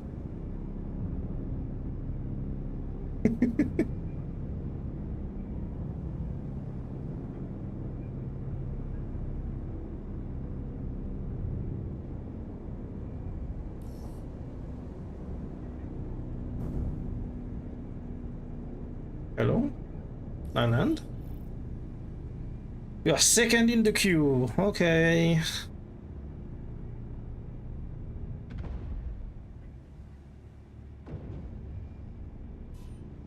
Turn on the wee-woos. Wee-woo. Oh my god, look at the Idris taking off. There's a whale! I see a whale in the sky! The whale is taking off! Goodbye, little whale, goodbye!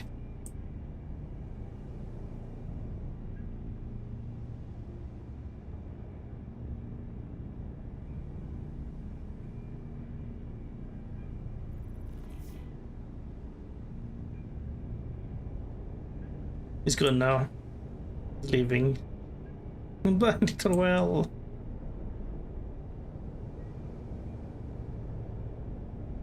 Ah, so those are the...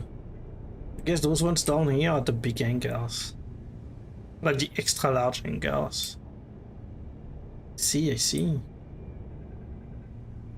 That must be extra large, large.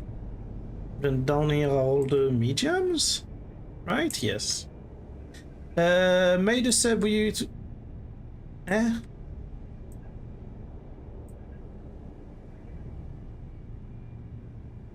Oh, I see what you mean. Yeah. The sub goal name is a bit long, huh?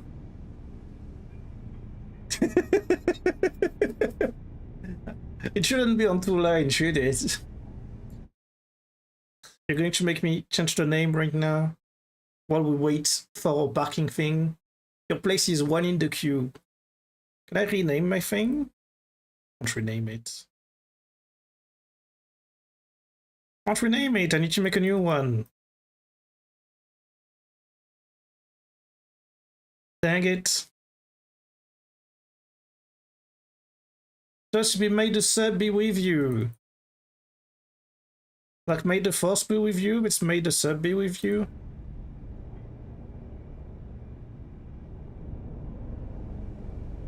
Because you know, May the 4th is Star Wars Day, and oh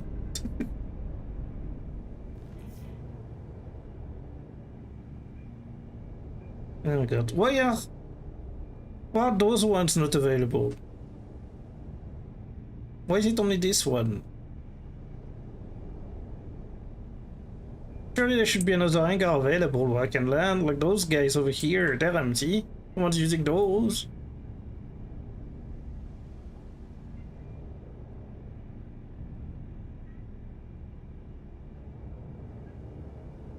Why can't I land in one of those, or in this one down here? Well, this one is a small one, so I won't fit in it, but...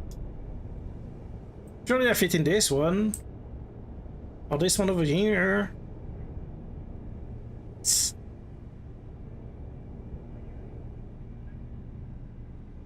Any second now. I bet this is going to be my hangar. Watch. Watch, the door's going to close and then it's going to be like, oh yeah, we have a free hangar now.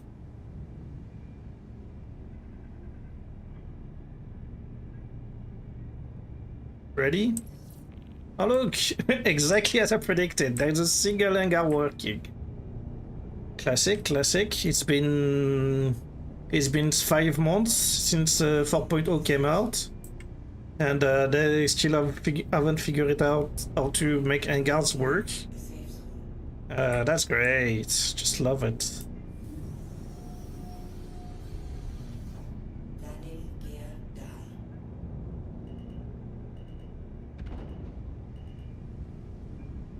down. Whee! Take the Weeboozer.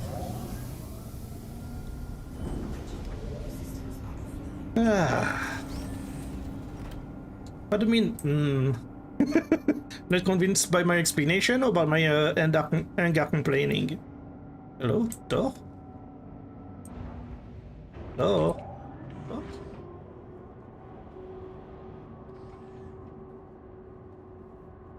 My biggest complaint is the lack of level?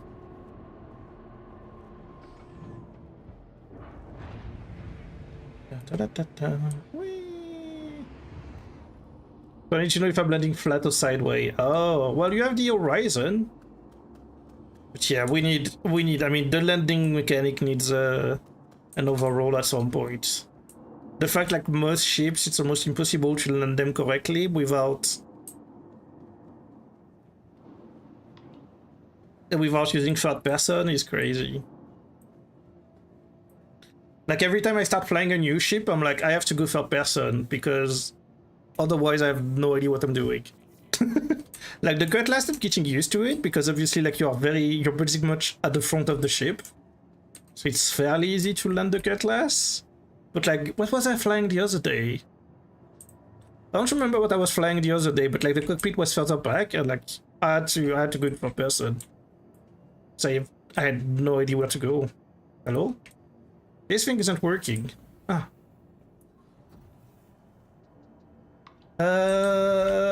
Not a lot of new mechanics until they put in capital ship. Yeah. I mean, there is 2 new capital ships in the game now. It takes all of us working together to keep our port safe and secure. Oh my god, it's busy in here. Hello, everybody. Oh my god, that outfit is just... You know that I almost purchased that outfit just for the boots. I want you to know, this thing is like... I don't remember if it's like 10 or 20 bucks, but I almost purchased it just for the boots. Because I love the freaking light up purple boots. Oh my god, dude, chill out. It's just sprinting everywhere.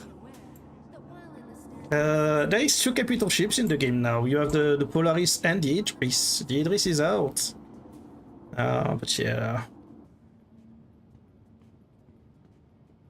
It's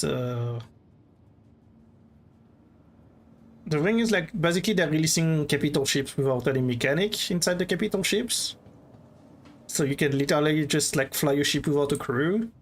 And there's literally no detriment to it. Which is insane. There's literally not a single detriment to flying a capital ship solo.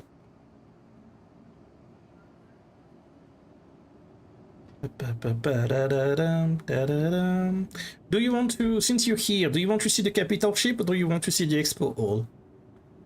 What do you want to see right now?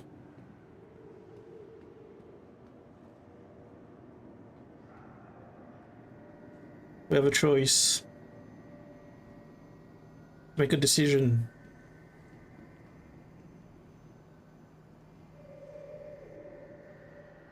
Hi, it's pushing my camera around. Decisions. You choose Gary? Why is Gary? Has anybody seen Gary around? Well, this one just left, so I guess we're taking the other one.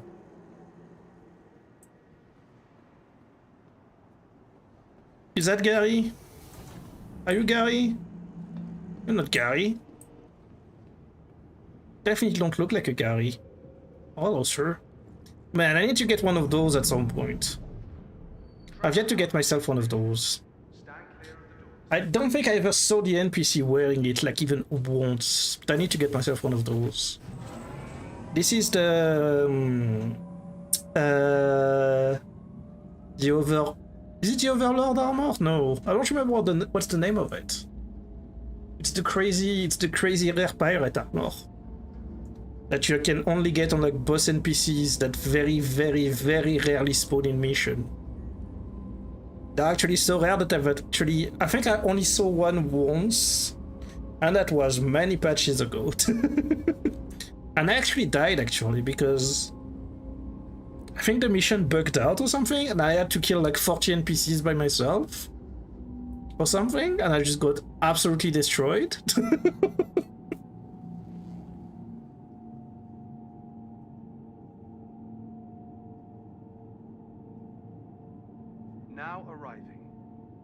Now arriving at Bevik Expo Center.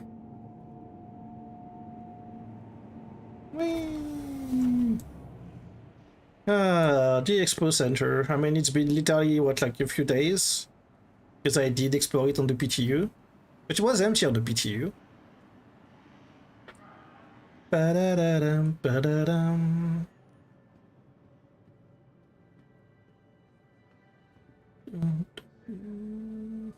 Welcome to Invictus Launch Week. We get rid of the chat.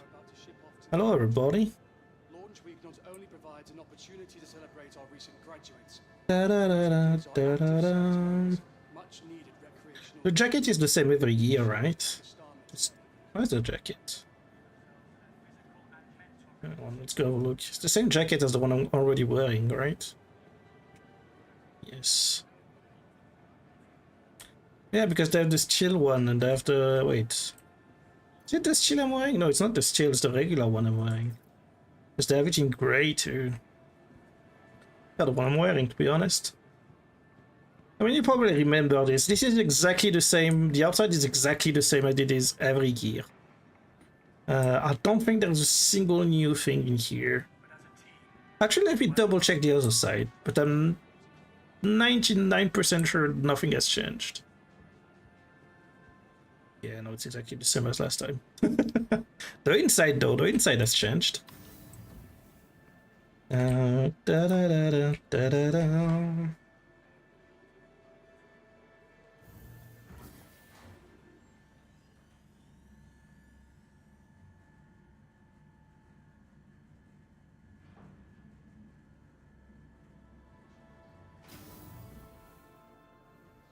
Ooh, hello.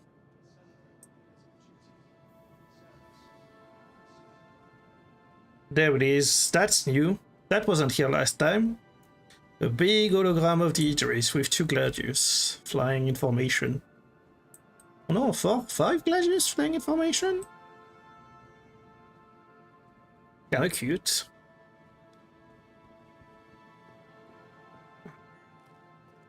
Mute the music so we can appreciate the ambience. Defending the future when duty calls. Will you answer? Would you like to know more? Join the mobile infantry today and defend your system against the alien invasion. Would you like to know more?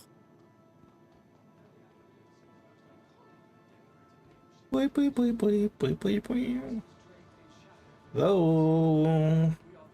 Invictus Launch Week with the 3 new... well, not ships, because that's not a ship. The 3 new things, the 3 new vehicles. Right to left? Yeah, let's do right to left. So, first things first, we have the Guardian MX, which is the heavy version. It's the max version of the Guardian. So it's a Guardian, but bigger and better. Because you have big guns tucked in the wings on each side. And I'm pretty sure there is missile racks somewhere over here. I remember correctly. The main difference is that this thing... like the interior is like mega small, I think, compared to the... pretty sure? Was it the same interior? Oh, it might be the same interior, actually. Oh, yeah, that's what I thought. So, like, the main difference is that the Max is more, like, geared for combat. So there is no bed or anything in it. Compared to the regular Guardian, when you have, like, a bed back here.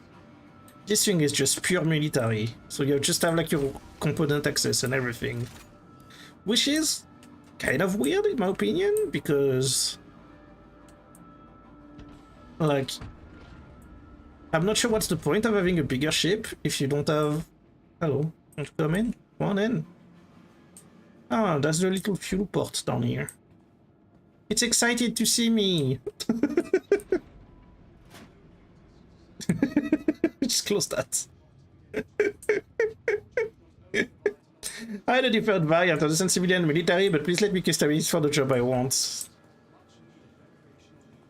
So yeah, this is the max version of the Guardian. It's just like bigger and has more guns.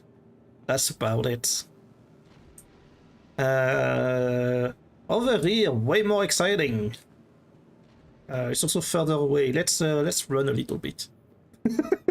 I don't like running around, but let's run a little bit because this thing is much further away. This is the TAC version, the tactical version of the Star Lancer. It's a big multi-cruise military ship.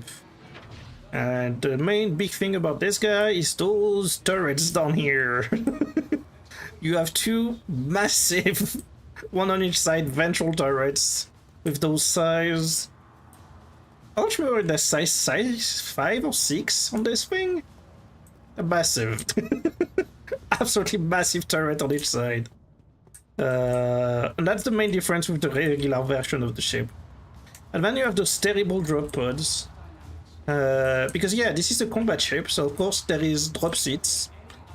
But whoever decided to design those dropships, this dropship has absolutely no idea to design the dropship, clearly. Because like, whether you mean the ramp is like literally in the axis with the engine nacelle. So if you are in this seat, you can't just go in a straight line without bumping your head into the engine. And then there is also the VTOL engines right here. So like, when you exit, you have to walk around the engine nacelle. This thing is awful. Whoever designed this ship has absolutely no idea to design a ship. Back here we have missile turrets, because I'm not sure why, to be honest. Well, I know why. It's because if you're being chased by a fighter or something, you just have remote missile turrets, so you can just hopefully get rid of them. But yeah, you get a pretty big vehicle bay at the back, medical bay, and then you got the drop seats with enough room for 8 people.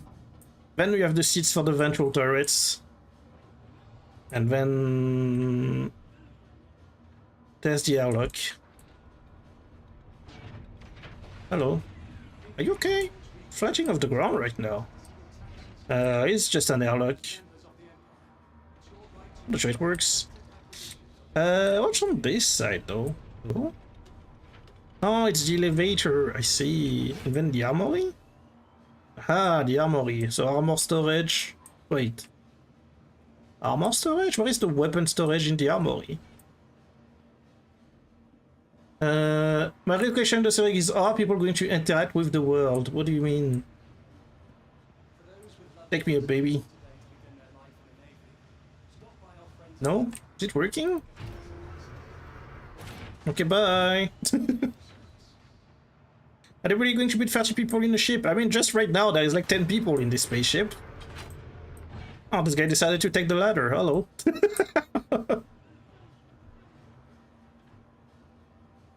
Escape pods, very important.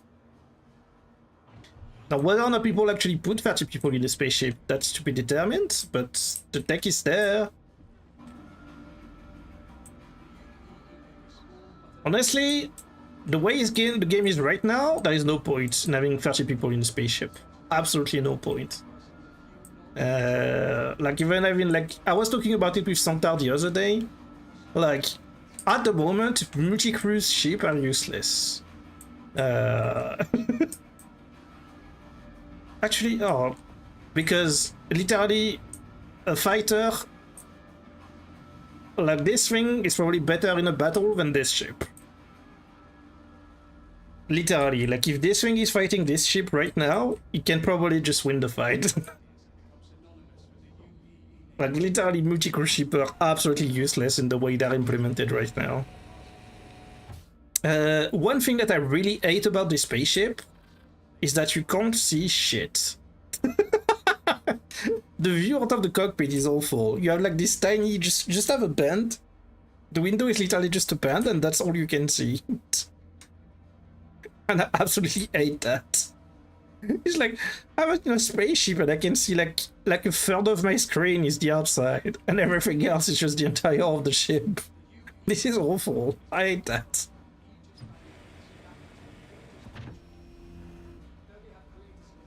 Yeah, I'm not a big fan of this ship, I'll be honest. I think it's kind of useless. But also, yeah, like bigger ships at the moment are completely useless. It will change in the future, but like to which point, it's hard to tell really. Because obviously, like if you have stuff like obviously you will need to eat and drink and shower and everything in the game in the future, which is not something you can do with a starfighter, obviously. Why is the weapon locker up here, but the armor locker is downstairs? Doesn't make any sense. Oh my god, is that a working mirror? Yeah, it's a working, quote-unquote working, huh? Seriously, like, yeah, like... That is not a mirror. Yeah, it's There is literally the webcam right here. That's not a mirror, that's a screen with a webcam, I'm pretty sure. Pretty sure it's a screen with a mirror. Well, it's a screen designed to be like a mirror, I'm 99% sure. Is that one on this side too? Oh my god, there is, hi!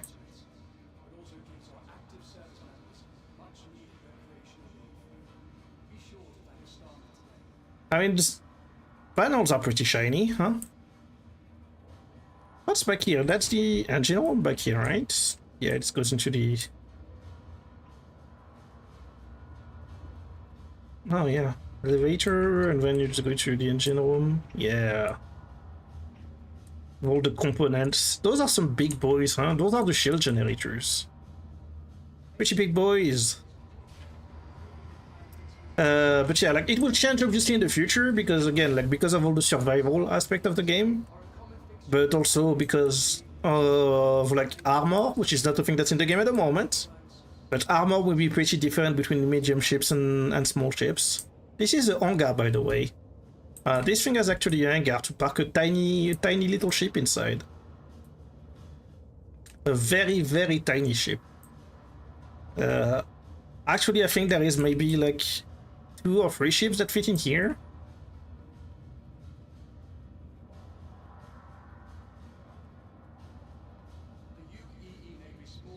I hope they do what the Legion did, just give new players no ship, you have to earn it a contract. Yeah, I mean, before the writer was talking about it, like, in my opinion, like, there's a lot of things that they should not have sold in the pledge store to begin with. Like, the fact that some people already own the biggest spaceships in the game, this is such a bullshit concept to me that I'm like... Like, they shouldn't be able to get those ships in the first place. Oh, yeah, ladders are also as good as ever, I see.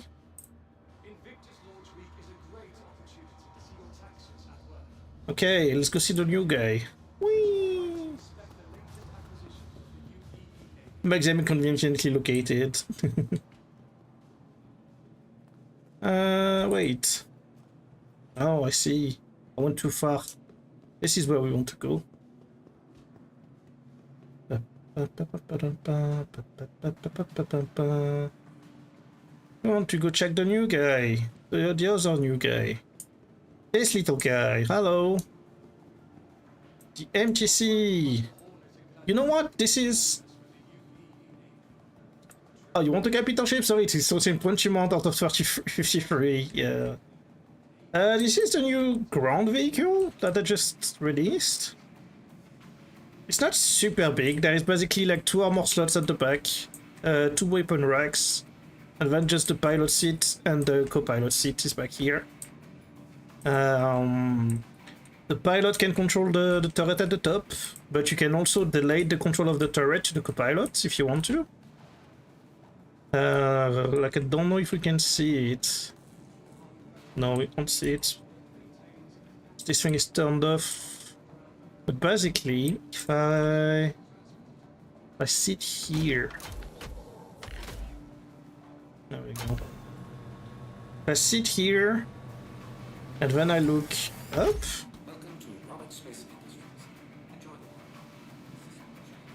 There's a screen that's supposed to pop down. And that's basically how you use the remote turret. I don't know if it works in the other one. This one seems like turned off or something. Does the other one work? Ah, the other one seems to work better. Hang on. Does this one work?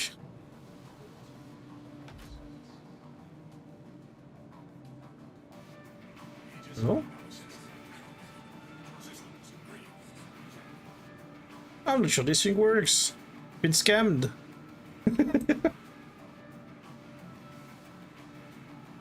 Does it work? Well, basically there's a screen that drops down and that's how the copilot manages the turret. It's a bit of a weird one because like you're on the side, like I don't know, it's a bit of a strange one. But basically like this is like a small like armed vehicle. I'll be honest, I really like this thing. I really like the design of it. Like it's very aggressive. And also, the other thing that I really like about this thing, that there is some ground clearance. Not a lot of ground clearance, but there is some ground clearance. Which is more than most of the ground vehicles in Star Citizen. It's not perfect. Probably because the wheels are sunk into the ground right now. But at least this thing has like some ground clearance, which, you know, good job CIG, I guess. Oh yeah, there is the storage at the back, which is pretty funny. So the storage is like those little racks that open, and when you close it, they just like go back in, and like they go like up inside the ship.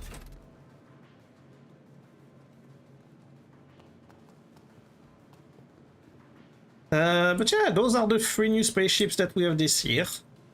That and the, well, new, quote unquote new, because this thing was revealed at the CitizenCon, it was just not ready to be released. They waited until now to release it.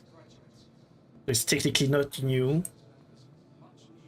Oh yeah, back here we have the new torpedoes.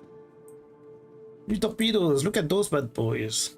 Those are probably fake, right? Like, they wouldn't bring real torpedoes inside an expo hall, right? Look at those beauties now. I love this one. What's this one? I want this one. It looks cute. What does this one do? Does it say at the front? Is that a panel or something? There's nothing. There's no info. It's just there. Okay. But yeah, one of the big things that they're adding here is also the ability to replace your missile rack with a bomb rack on some spaceships, not all spaceships. But on some spaceships you can replace your missile rack with a bomb rack. Which means that you can essentially turn a lot of ships that are not really made to be bombers into, like, I guess, makeshift bombers. Like for example, this guy, I'm pretty sure that on this guy you can replace the missiles with actual bombs. I think, is it on this one? Maybe it's not on this one. That's the Art Seeker, right? Super Hornet Mark II. What else is there to see around here? I'm not sure. Is there a sign anywhere? I'm lost. Well, I'm lost. Don't know what else there is to see at the expo. What's in here? Damn, the F8C. Look at this bad boy.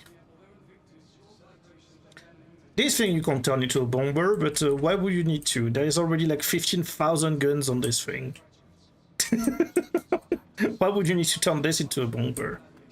Ground combat hall. Well, actually, let's go visit that, because that would be a great way to show you what I meant.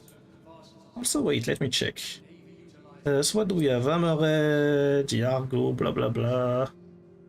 Yeah, I think we can just leave. Once I show you this, I think we can just leave. Oh no, there is the Asgard that we need to go see. We need to go see the Asgard.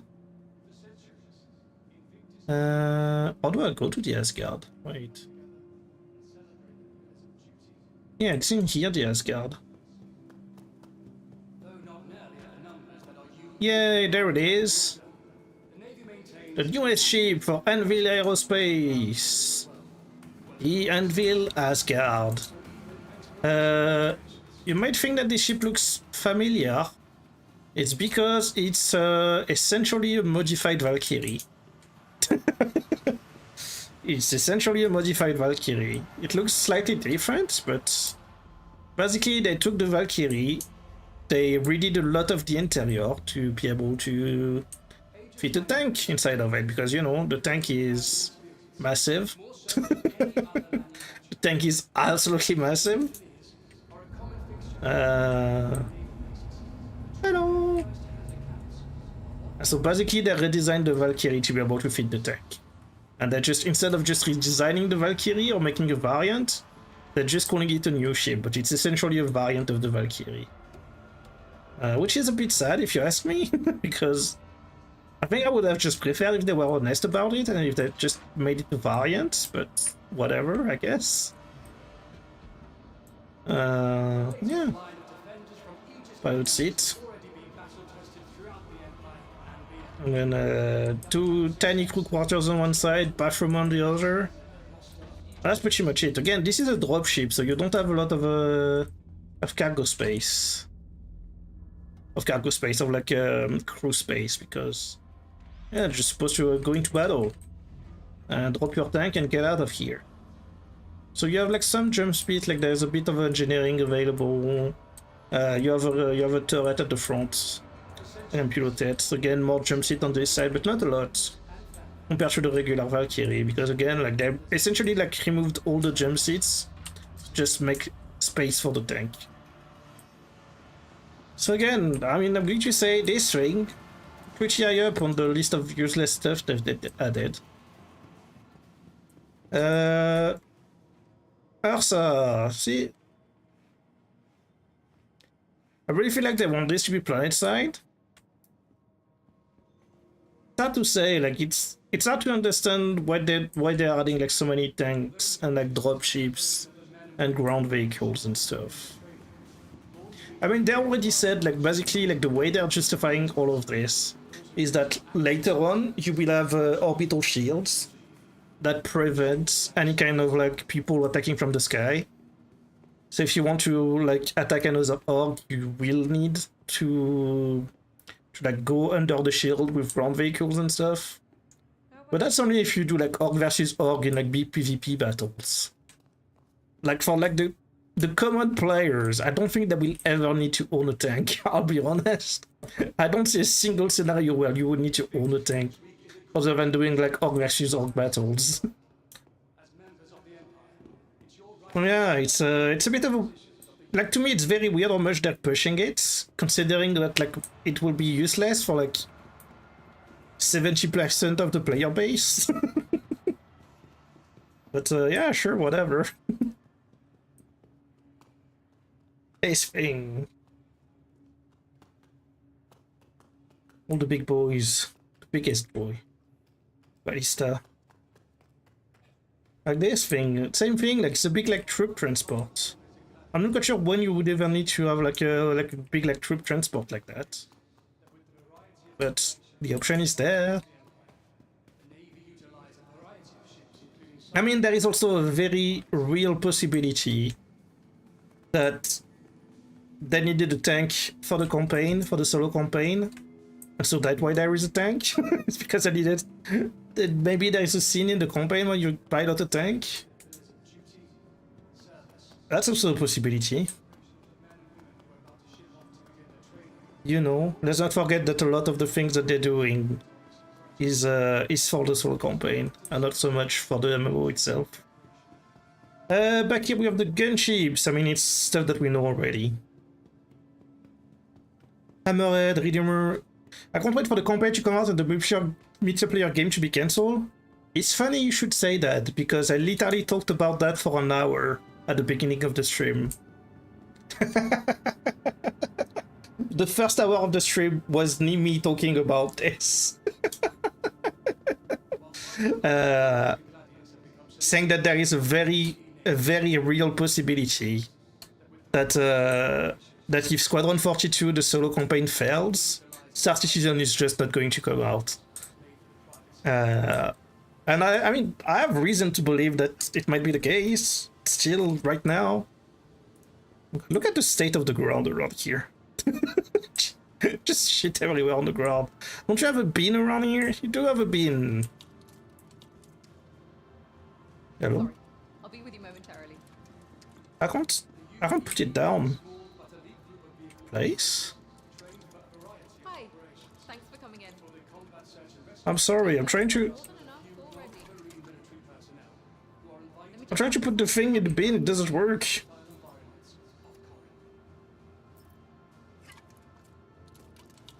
Ah, there we go. Oh my god, the amount of faff that you need to do just to throw a canet in the bin. I swear. If I was working properly, they would have cleaned it up already? True. True, what are you doing with your day, huh? Shouldn't you be cleaning the space around here? Shaking my head.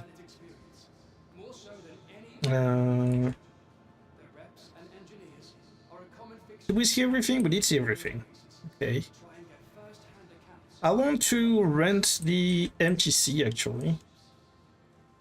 Let's rent. Let's see. What do we rent? Grey Cat MTC. Rent. Yes, please. And then what do we rent? What even is it going to fit in? I'm not sure. That's not going to fit into any of those. Ah, but we can scroll. It's not going to fit in the Redeemer. It's not going to fit in the Hammerhead. Not going to fit in any of those. Definitely not in that one. And I don't think it fits into any of the ships that are available to rent. It's fine. That's why I have all my own spaceships, right? Let's get out of here. But yeah, I was saying that there is a very real possibility that right now they are preparing for Squadron 42 to maybe not fail, but to not sell enough for Star Citizen to be finishable. I think there is a bit of a panic happening over the last 8 months, 9 months. Like there's been a shift in the way that the company is working at the moment. Like the things they are selling on the store and everything. Like in the past 8 months, there's something that has changed, and I fully believe that it's because they're seriously thinking that the solo campaign is not going to bring enough money for them to be able to finish the game. Because there's been signs that they are scrapping for money right now. No, I don't want to go to the spaceport. I want to go over here. And yeah, I fully believe that right now they're panicking a little bit and they're really scrapping for money and trying to make sure that they have enough ready in case the game fails and they don't have enough to finish the MMO.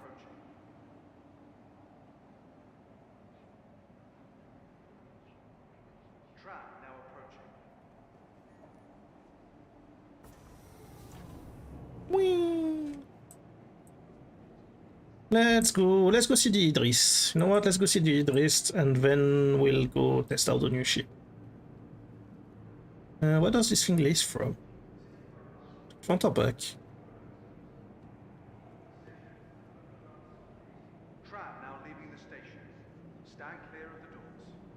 I used to play on Invictus Weeks or anytime they have a convention thing going, I always get trapped in the tram system. Honestly, they've been doing pretty good, I have to say.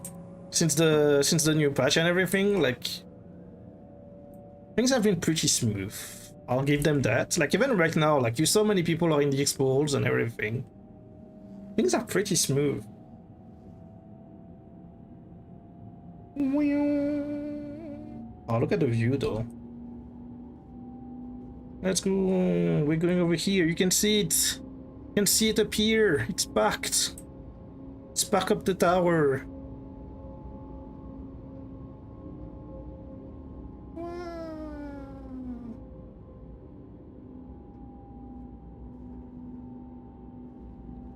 I mean, it's not perfect. Again, don't get me wrong. Like, there's definitely like the frame rate is not as good as usual. The server frame rate is not as good as when there is no expo. But like compared to how it used to be, it's like day and night. Honestly, it's honestly day and night.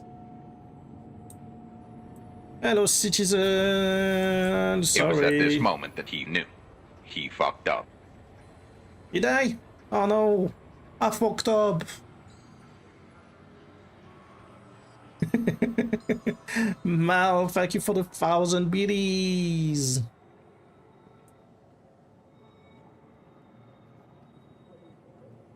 What was your day, by the way? What did you get up to? Work?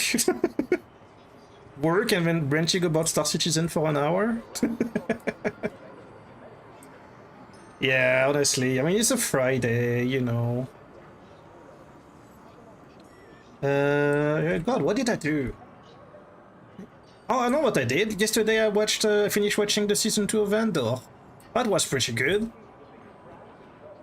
You know what? I really enjoyed it. I feel like season 2 was actually better than season 1. Or at least as good. It's hard to say better because season 1 was so good. Honestly, I really enjoyed season 2. I wish you haven't watched Andor yet. I know it's on Disney Plus and everything, and you know, Disney Plus kind of sucks. But honestly, I really enjoyed Andor. Pretty good. And then I started The Acolyte, because, you know, I never watched it back then, when it was announced. So I started watching The Acolyte. Hello? Is this thing broken? Oh, wait. I'm wondering if they get away with 32K textures. God. Ah, it's open. Lobby. No, not lobby. Top of the tower.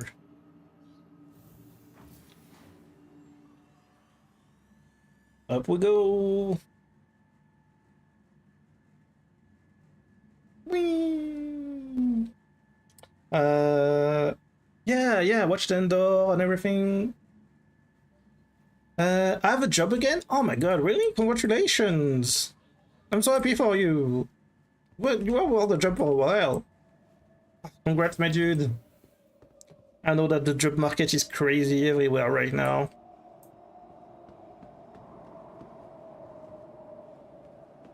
One year exactly, god. Oh. Yeah. Not fun.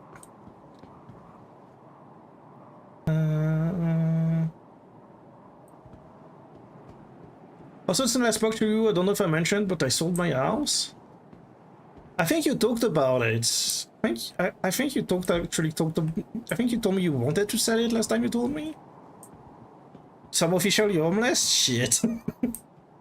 Did you go back to your parents? Look at this shit.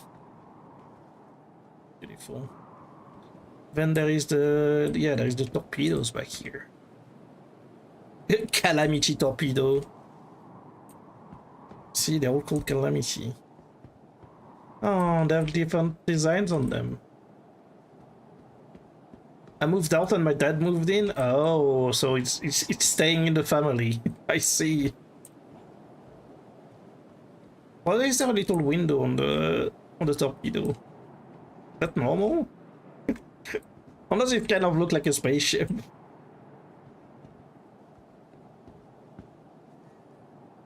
Executor torpedo. They're all called Executor.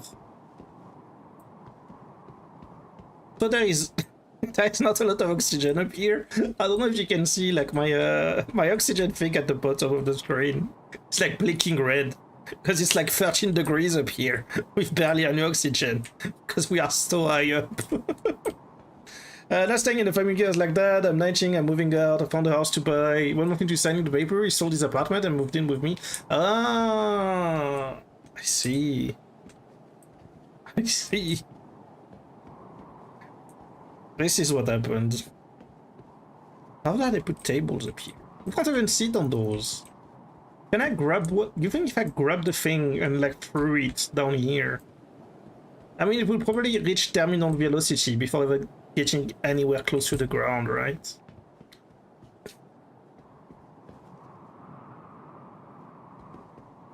Anyway. Yeah, those are the new... So those are like missile PDCs, which is pretty weird. So like they're like anti-fighter PDCs, I guess. But obviously like they only have like so many missiles. So like what do you do once the PDC is out of missiles? Kind of useless. But there it is! The Idris. The second, I guess the second military capital ship that we get in the game. What a beauty. So this thing, the minimal crew size is 8 people. And the maximum listed crew size is like 20 or something? If I remember, hang on, if I go... Try to remember. It's this way, right? No, is it this way? I just remember. I have like, you have this little walkway between the two sides of the ship where you can see inside the hangar. So you can see like the ship fly by as like you traverse the ship. Is it this way? It is this way. It's this way, and then it's on this side.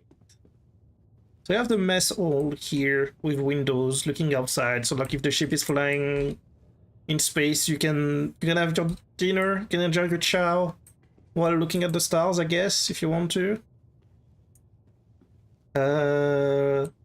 Through here is nothing, but then we're going to... Wait. I'm confused. Did I go the wrong way? I did go the wrong way. This way. Is this place still buggy? Oh, they fixed it. Kind of. When I came here on the test servers, this room was completely bugged. Now they fixed it. This is the crew quarters. The actual crew quarters. And I'm pretty sure that same thing in the crew quarters actually has windows. On each side. Tiny windows, but they have windows. So same thing, like when it's daytime, you get, I guess you get light inside your bunk bed. It's kind of nice in a way, I think. And this is probably also where in the campaign you will be stationed. Because remember that the Idris is the main ship where you will be operating from in the campaign. So this will probably be your room at some point. And then if you go back here, you go into the showers. Not much to say, really. The showers. I'm glad that they have seats across from the toilets. It's an interesting touch, that's for sure.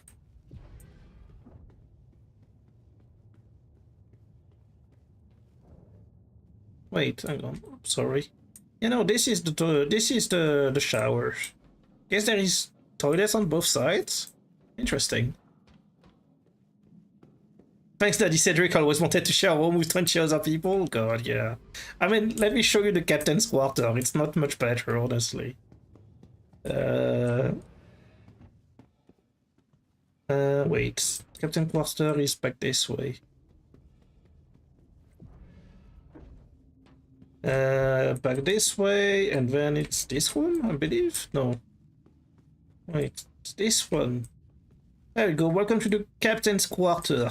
There is a desk and a thing and a massive empty space, and then this is the captain's bedroom. At least you get a private shower, I guess, and private toilets, and a mirror that doesn't work. But yeah, this is the captain's quarter. It's kind of depressing, really. I don't know, I'm not a big fan, I'll be honest. Really not a big fan of the captain's quarters. Now a bit on the depressing side. Also the fact that like to get to the captain quarters you have to cross like this absolutely awful like engineering tunnel. It's kind of strange. And again, this is the second in command room. So they don't get a desk, you know, because they are not as important as the captain, so they don't get a desk. They have the same room as you, minus the desk. Pretty much.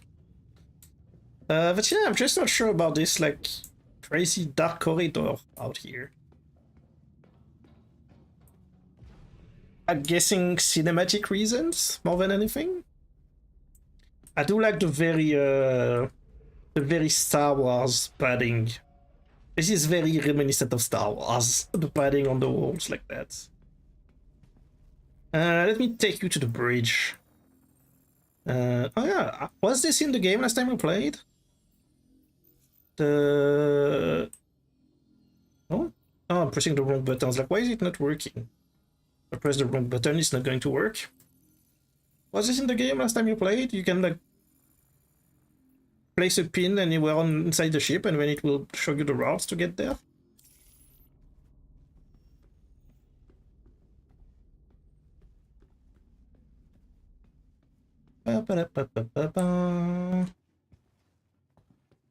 Pilot ready room.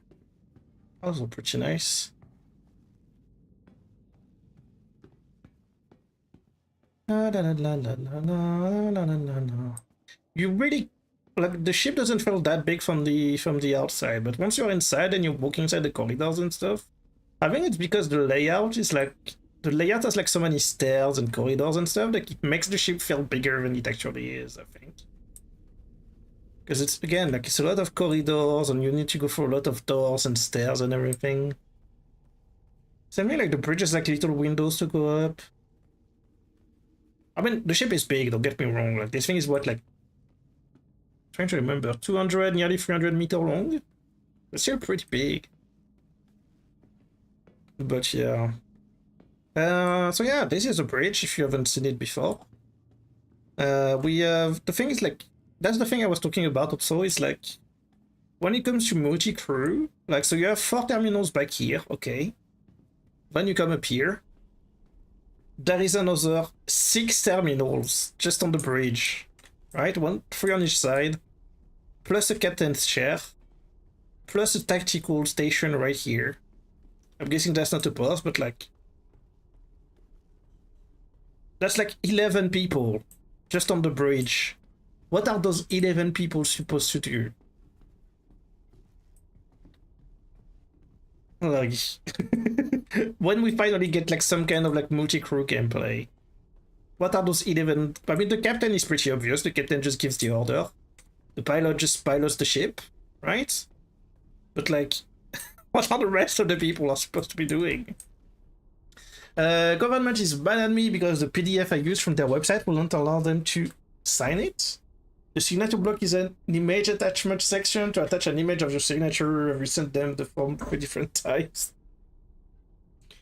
Ah, people and technology, am I right?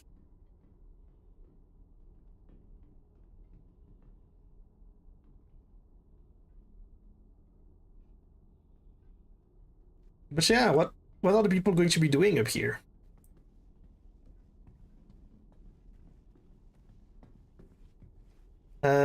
I'm done with them. I told them to contact support on their end and explain to them what it is.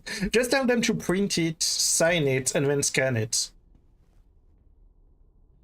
That will fix it.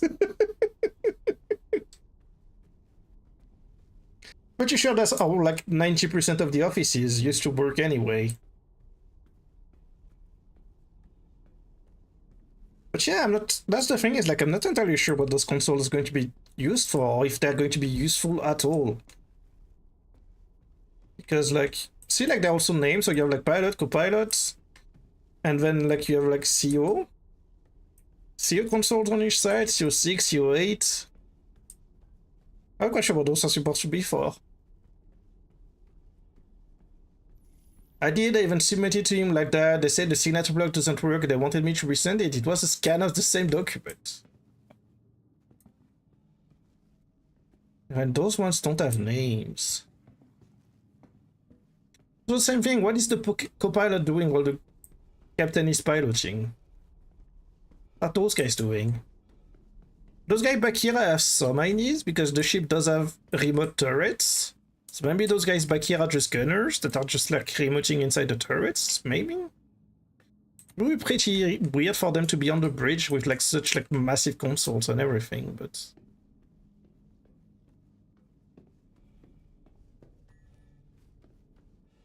Yeah, there's something else too. Hang on. There's something else that I find very weird about this ship.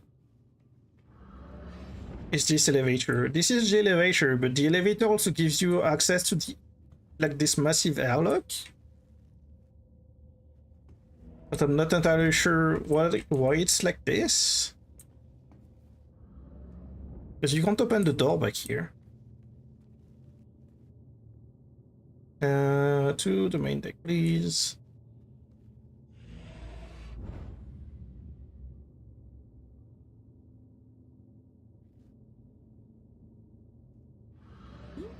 And see, like, it's just such a weird, just a weird elevator.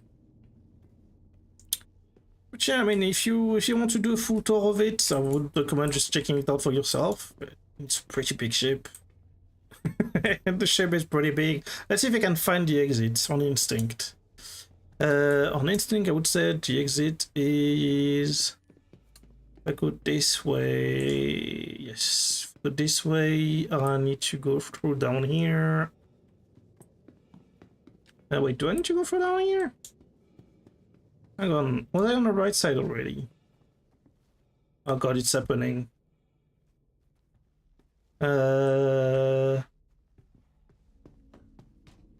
It's happening, I'm lost.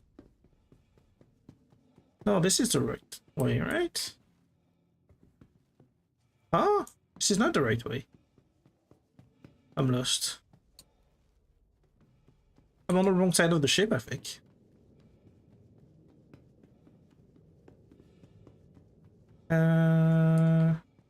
This way.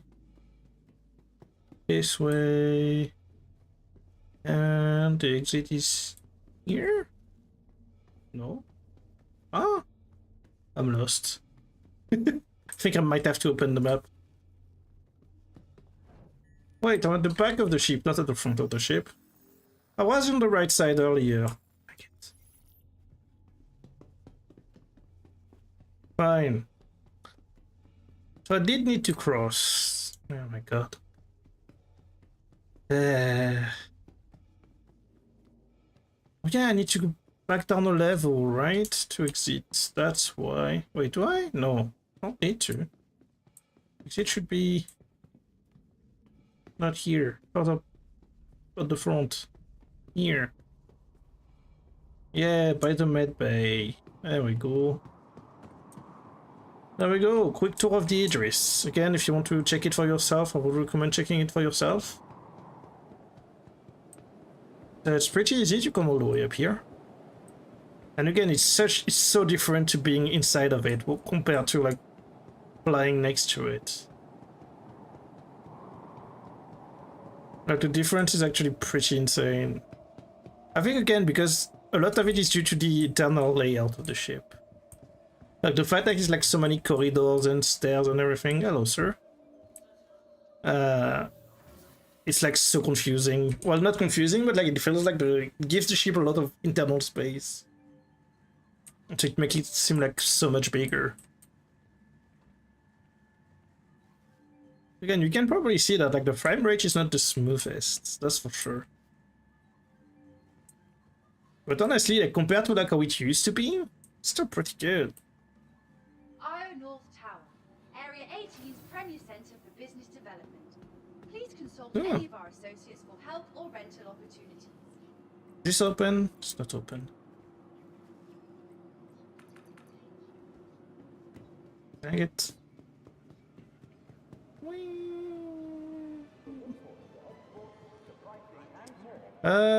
Back to the spaceport, I guess. We've got a ground vehicle to test. What else did I watch? I watched Endor. I finished watching The Bad Batch too. I've been on the Star Wars binge watch essentially. I watched season 2 of Endor. Watched the season of The Bad Batch.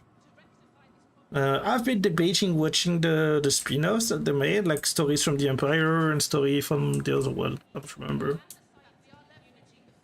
They've been making a lot of Star Wars series.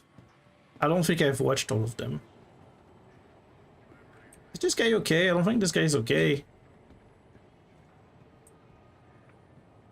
You okay? I think he's a medic.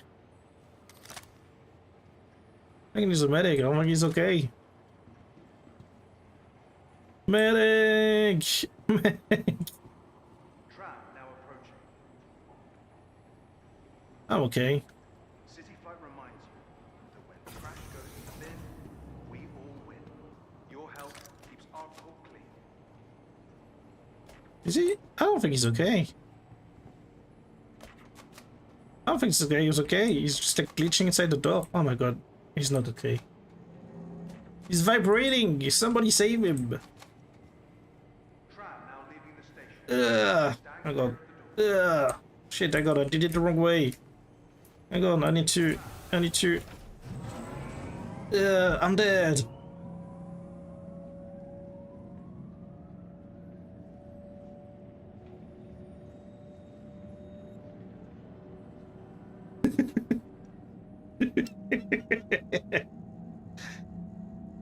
What's the other guy doing over there?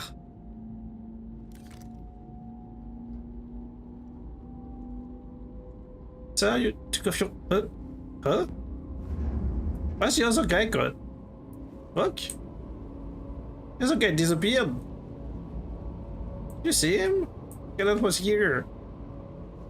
How do I... this... Action... Hang on. Point.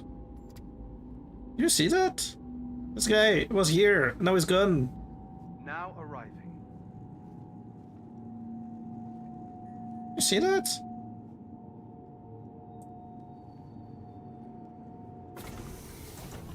Oh my god, spaceport time.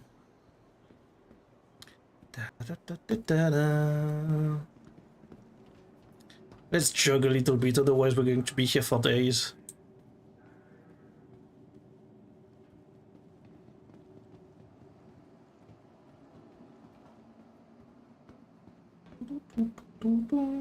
I should buy something to drink and something to eat. There we go.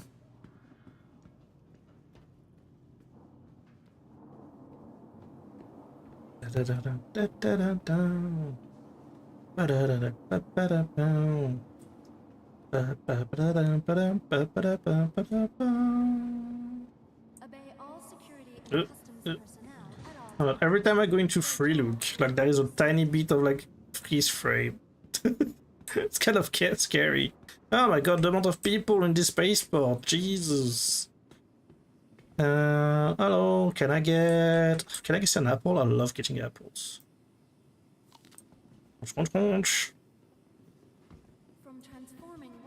Huh? I don't think it worked. Goodbye? Oh. It did work this time. And with that, I'll take... What do I want to drink? What do you have? Don't have canned coffee by any chance, do you? Tea? I'll take some tea. Huh? Oh, what did my tea go? Sorry, I'll help you in a second. No, it's okay. Go, let's just punch in my pocket somehow.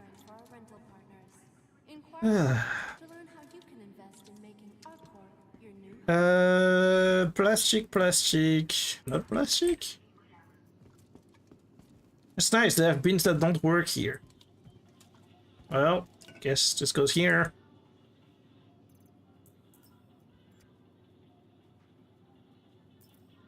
It takes all of us working together to keep our core safe and secure. Any shop? Any chance I could get access to my hangar from here? Wait, hang on. Can I just go? Oh wait, no, I'll need a new hangar. Maybe? Welcome. I want... I deliver my Corsair. Right.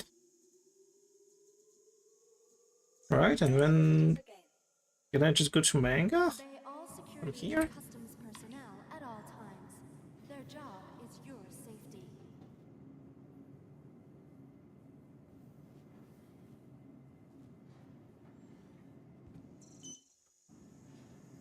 Maybe not.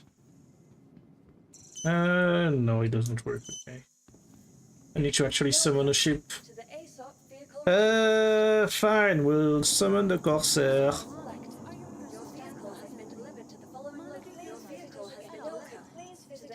Then we call the elevator.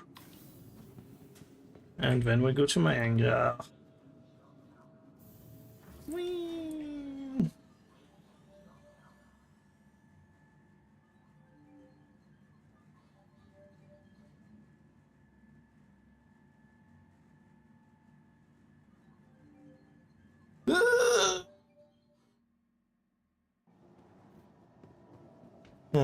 And then I'll summon my thing because it still doesn't work, so I need to do this and say hello. I'd like to get the MTC, please. Okay, MTC, retrieve. Retrieve? One day that will just let us like spawn vehicles, so we don't have to do all this crazy stuff every time. Where are we going? Which planet are we going to? Are we going back to Lorville? Maybe.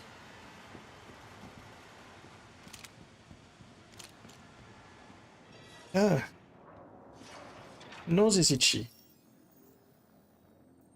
Oh yeah, there is also all the new bounties and stuff, right? And all the new mercenary mission? I think we'll do the mercenary missions tomorrow.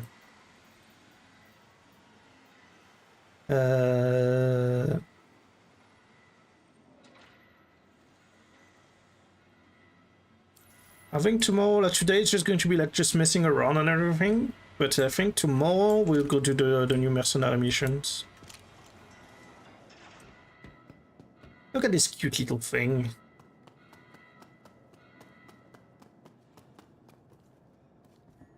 Oop.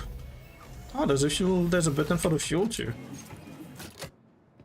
Oh, what a cute little, what a cute little fuel pot. Close. Let's see. Driver seat.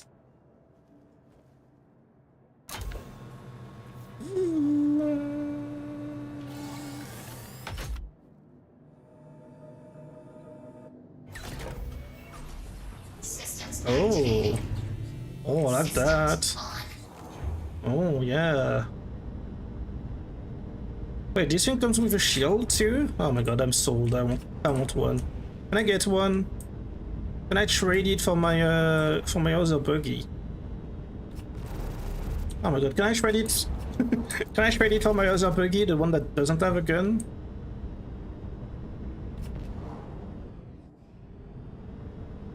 What is that? What is that supposed to be? The second bar.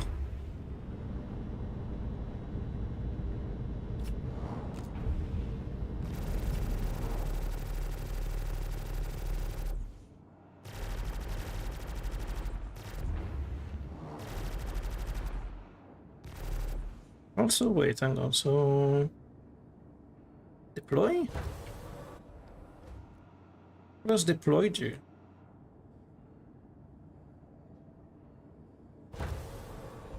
Oh, I have side shields. Oh, that's cute. Totally useless, but cute. What is that going to protect? Put one at the front, really, if anything.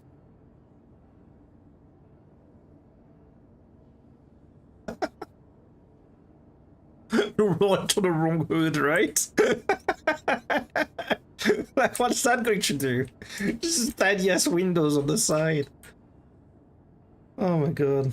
Open exterior, enable shield, double engines, lights off. Oh yeah. Right? Oh yes, we love a good light bar. Oh my god, the light bar is actually insane.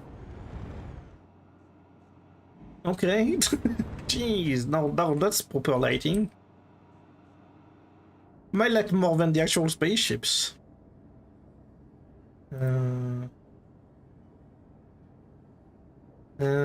Exit, enable shield, engine on, power off. Is there another button that the pilot has access to? I thought you could go into the remote turret from in here. I guess you can't. Okay, let's try the... Oh, my nose is itchy so much. So annoying. What's in here then? Ah, it's the components in here. I see. Like the shield and everything. Okay. See, they are nicely tucked away. Enter remote turret seat. Okay. How does that work? Okay, I'm in the seat. How do I deploy? Aha! Oh, hang on. Let me see that again. Oh, that's cute. I thought it was coming from the ceiling. It's coming from the wall. Okay. Enter remote turret.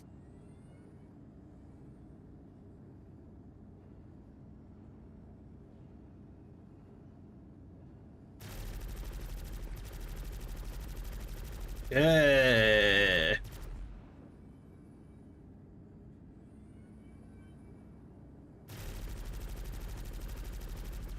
You know what? This thing is pretty cute. I like it. It's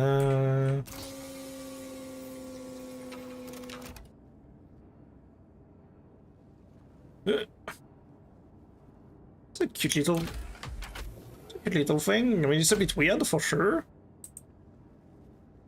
But like for like again, like for like a small group of players. Wait, hang on, I didn't want to exit. Never mind, close the door. I didn't want to exit. I wanted to test multiple things actually. Step 1, let's go park it. Let's go park it somewhere where it's not in the way. Like over here. Park it here. Systems off. Weapon systems offline. Shields offline. Oh my god. Aggressive, yeah. Offline, offline, offline. Yeah. I know. Okay, let's test a few things. First of all, I don't think it's going to fit in my cutlass red. I kind of want to try anyway. Welcome. Retrieval system. Cutlass red's destroyed. Ah, well, thank you, CAG. I guess I won't test it then. Your insurance claim has been sent. Shaking my head.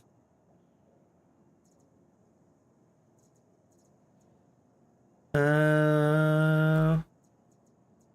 I get the STV out? Let's get the STV out. Your vehicle has placed visitors again. That way we can compare the size.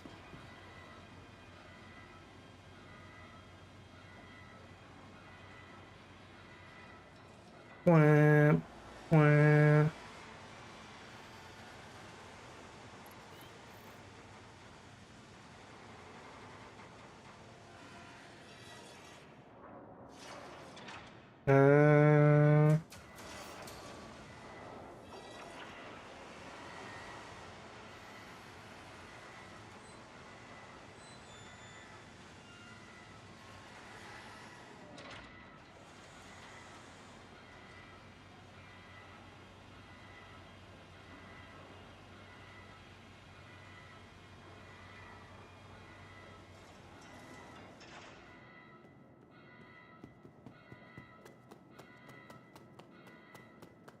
Did they fix the... Nope. It's still not fixed. It's still not fixed. The springs, like the spring... I'm not sure which spring it is. Yeah, it's the... Which spring is it? One of the springs is bugged and it's like glitching through the car. It's been like that for a month now. I don't even remember which side it is. Is it this one? Yes, it is this one. Look, this one is not connected anymore. The spring is supposed to be here, but for some reason they fucked it up and now it's like at the back of the car. It's been like that again for a month. It's been like that. It's insane.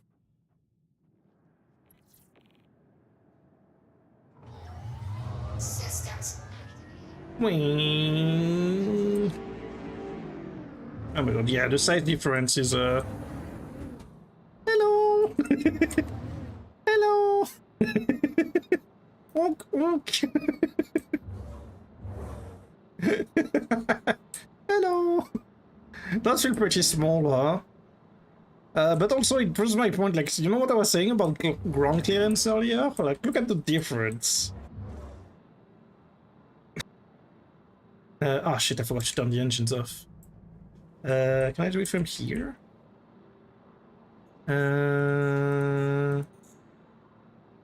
Yeah, I don't think I have access to power off from here, right? No. It's fine, we can do it from here. Engine off. There we go. So yeah, what I was saying earlier about the ground clearance. This is the ground clearance of this buggy. And this is the ground clearance of this one. Much better, like you're driving higher, there is more ground clearance and everything. Of course, it's like just massive.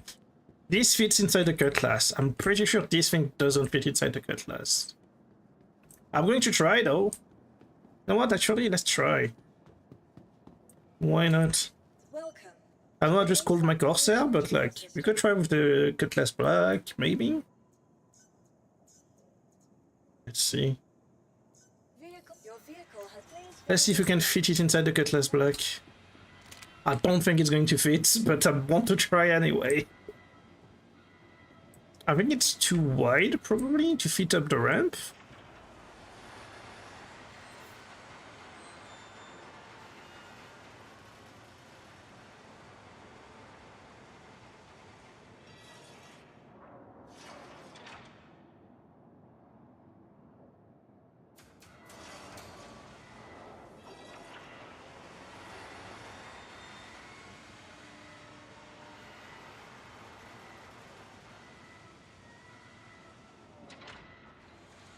Point, point.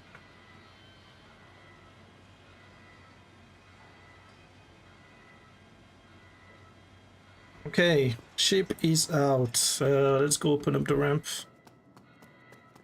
I don't think it's going to fit. I'm not even sure if it's going to fit height-wise, let alone like width-wise.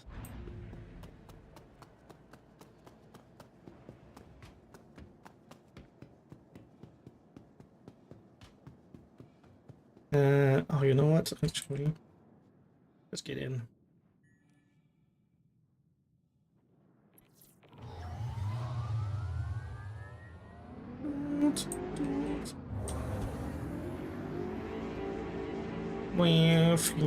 Electric car. So this thing, just to prove the point, this thing fits pretty easily inside of here. Even fits, this thing even fits in the medical version of the Cutlass. It's a bit tighter because like the medical version, I think you only have like this part available, but it does fit inside the Cutlass Red. Camera is unhappy about it, but let's put you here.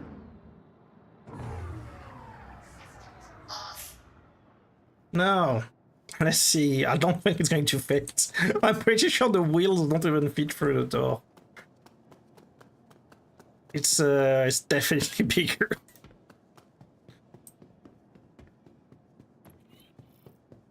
I wonder if we'll hear about the Braylon at the Invictus this year. That'd be nice. One day I'd love to hear about the spaceships that I paid $300 for.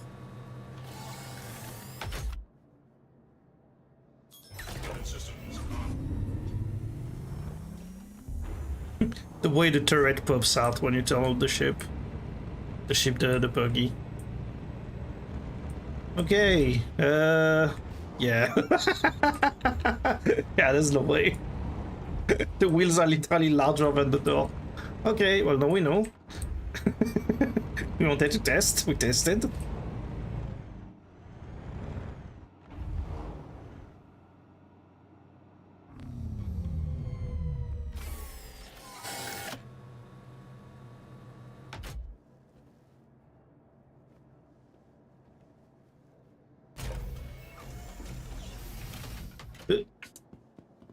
Let's get the Corsair out. The Corsair should fit easy, right?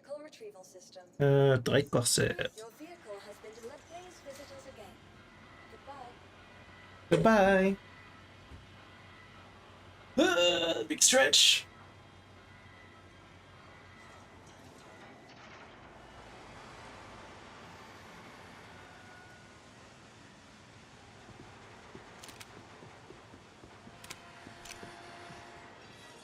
I also think like this thing, because it has a armor rack at the back and stuff, and I think this is a slot for a big weapon. You could technically use this as like a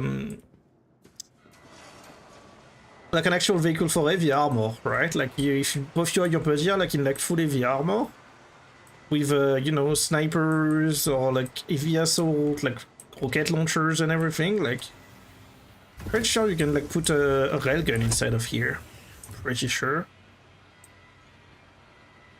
Like store your railgun or your rocket launcher. I'm guessing there is a storage somewhere.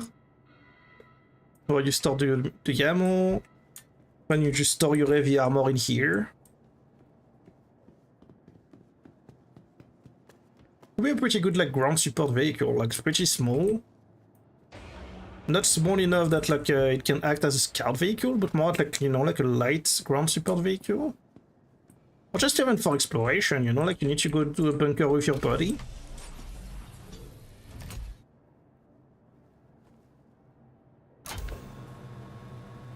Boy, ugh.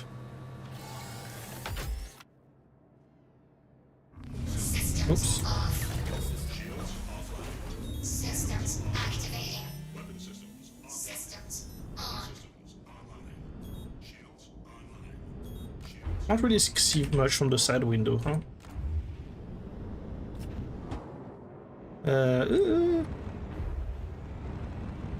You know what? It fits, but it's not that. Oh. Oh god. Oh god, that's pretty tight. Oh my god, the turret barely fits in here.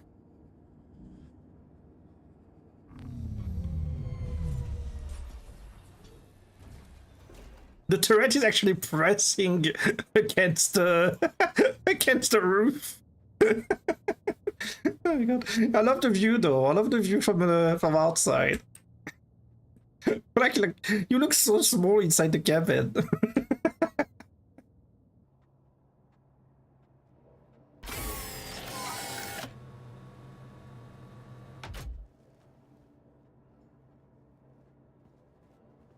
They need to do something about the animations though. The animation is maybe a bit too slow.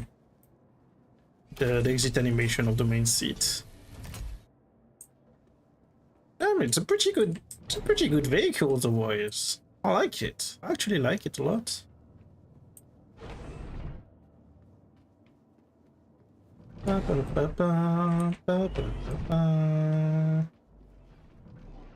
Cool, well, that was the expo. You enjoyed it. I know we went very fast around here.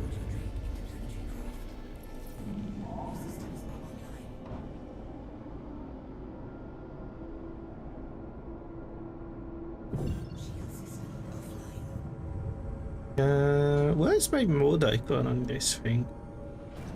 Do I have one? Do I have a mode icon on this thing? I don't remember.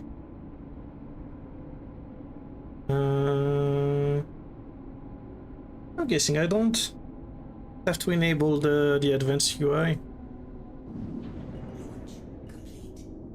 Actually, I don't really need to. Just thinking about it.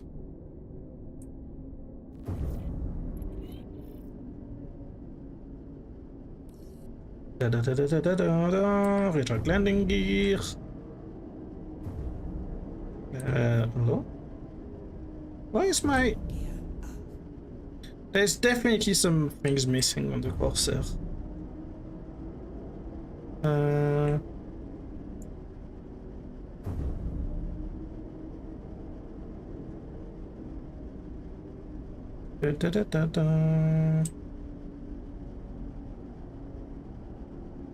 Because I have no idea what mode I'm in right now. Oh my god, this is annoying, okay. Hello, I'd like to enable the advanced MFT casts, please. Thank you.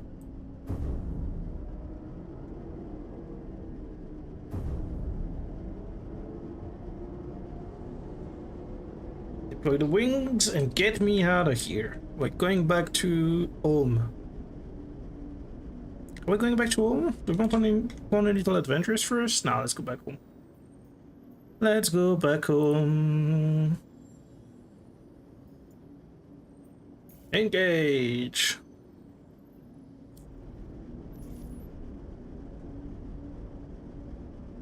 Oh, oops, I forgot to do that. Oh my god.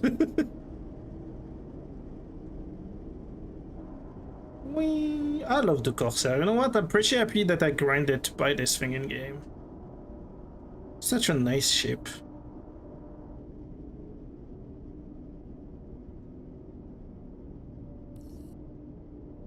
Where are we going? This way. I think it's like, so far out of all the multi-cruise ship that I've tried, like the bigger one, I think I prefer this one. I wasn't sold on it at the beginning, but like the more I play with it, the more I prefer it to like the Constellation. Hello? Star Citizen? Star Citizen? Oh, we're here. Oh my god. Ooh.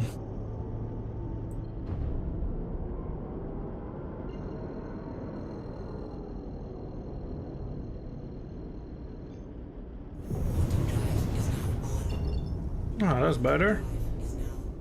Western.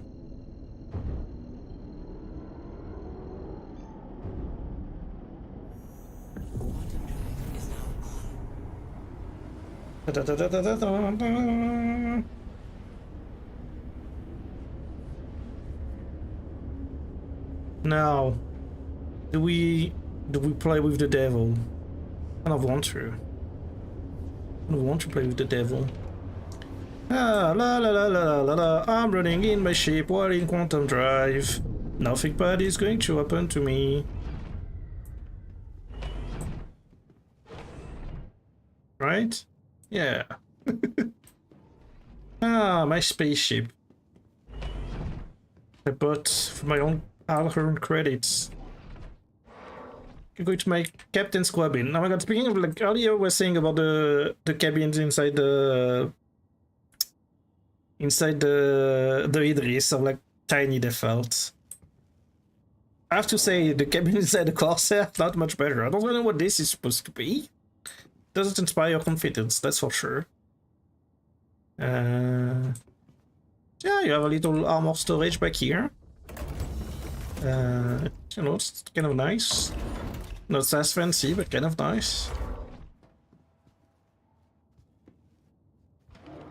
You see turrets on each side.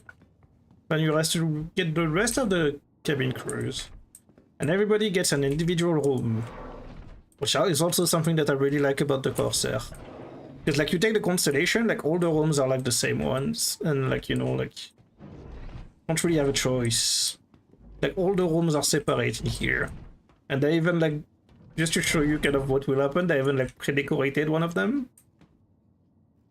And then like, you got your little mess hall. Sure, you don't have the fancy windows and everything, but like pretty good like shower combination. Now that the shower is leaking.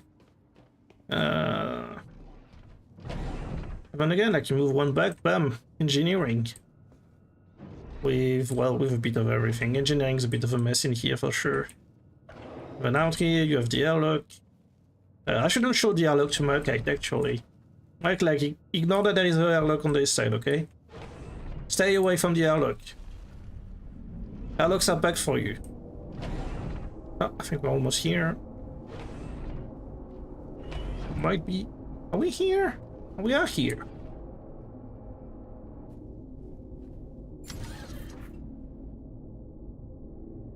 Drive is cooling. Jumping to La Ville in 3, 2, 1.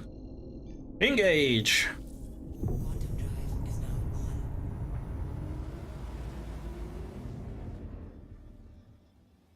Yeah, you know what? I'm just looking like the MFDs and everything. I never quite realized how like bare the MFDs feel compared to the MFDs on the Cutlass, for example.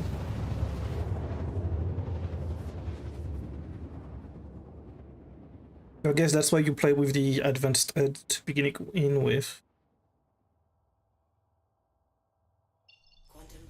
Ah, love it at night. Spaceport is here.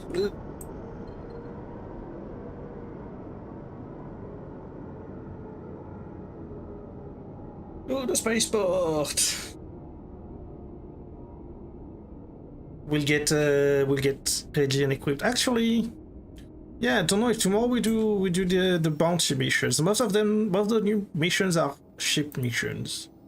So I guess I'll kind of need to equip a ship, one of my ships, to be ready for battle. I mean, we could take this one for battle, you know. Certainly has the firepower. But also, I don't sure want to fly solo fly a Corsair around. That's for sure.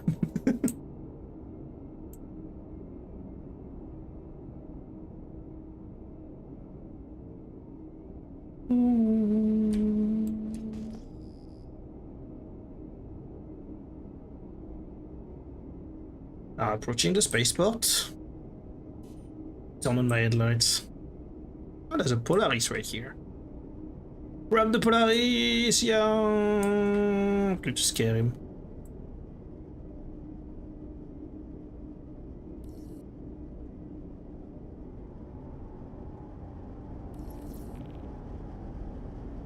Mega request completed.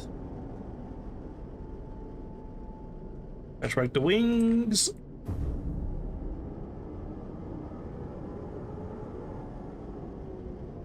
And in we go.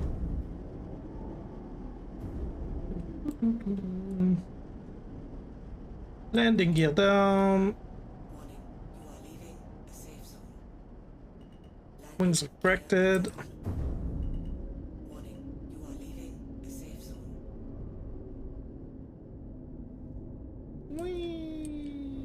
Bonk.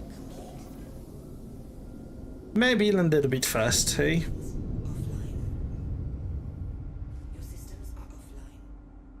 Maybe I landed a bit fast. There was a lot of wobbling happening.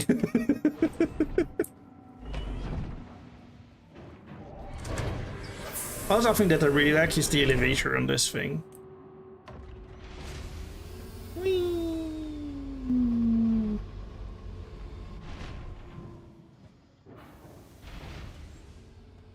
Again, I think the Corsair is a very good ship. It's a good balance of everything. Like, it doesn't do... It's probably a bit better in a 1v1 against... Actually, I'm not even sure. The Constellation might be just better at everything, really. But the feel of the ship is... The feel of the Corsair is better than the feel of the Constellation, that's for sure. Store the ship, please. I mean, I do have a Buccaneer that we can take to do bounty missions tomorrow. Guess that works. I'm not going to go do bounty with my... We go do bounty mission with the Aurora? Absolutely not. No, I think the Buccaneer could be fun. think. Other option, as I said, like just take the Constellation. I mean, we could take the Cutlass Black, I guess. Oh, which reminds me, actually, Your insurance claim has I been need to sent. claim my ships because they're still on the other side of the world for some reason. Hello? Your insurance claim has been sent. And actually, yeah, give me back my my SCV too. Your insurance claim has been sent. Ah, cool.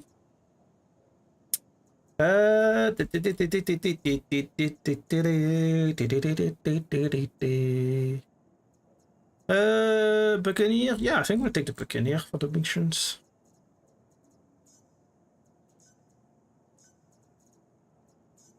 I think I have some weapons I can put on the Buccaneer. Let me check. Drake Buccaneer.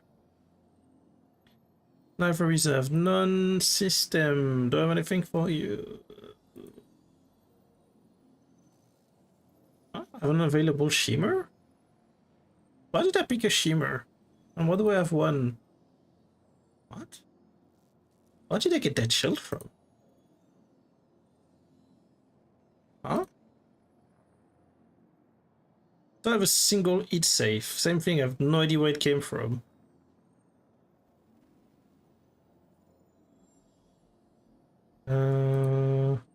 Vehicle weapon. We want to replace the yellow jackets by attritions, please. I don't think I have anything to replace the size 4 just yet. But we can certainly replace the yellow jacket with repeaters.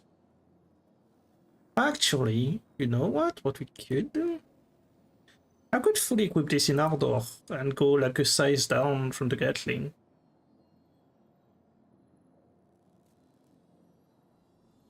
That might be a good shot, actually. Yeah.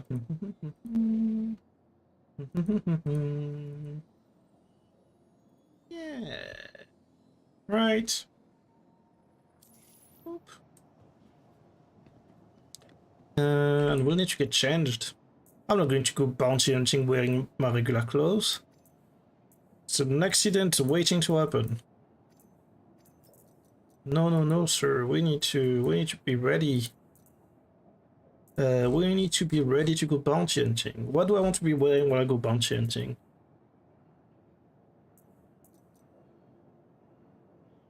Hmm. Hmm? Hmm. Hmm. Hmm. Hmm. Hmm. Nah.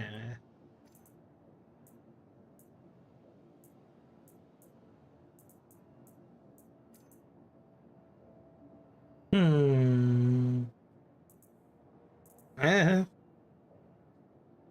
Nah.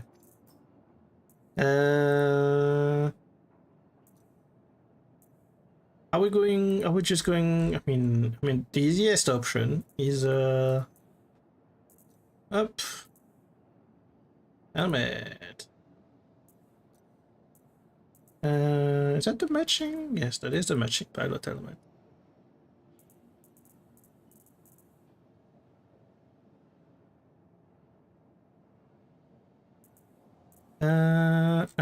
Do I need anything? Probably not. Could take. Ooh, hang on. I have an ID. I have an ID. Oh, I can't take off the. Oh, I guess we're keeping this then.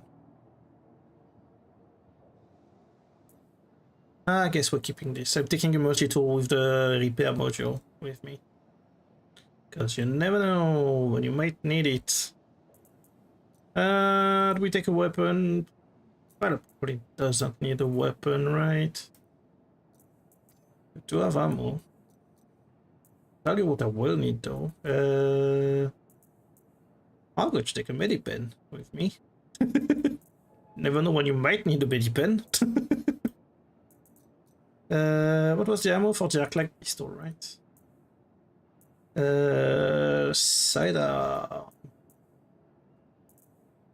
Hang on. Do I have an arc light executive edition? Space for a melee weapon, you think? Of pure curiosity. See, I feel like as a pirate I should have a space for a knife. You know.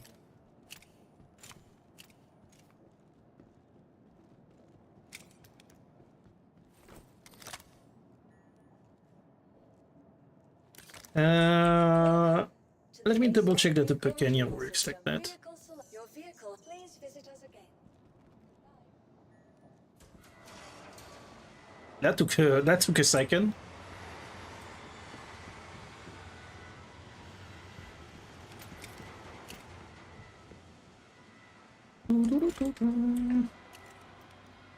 Oh, wow, he's broken hell. Oh, it's back.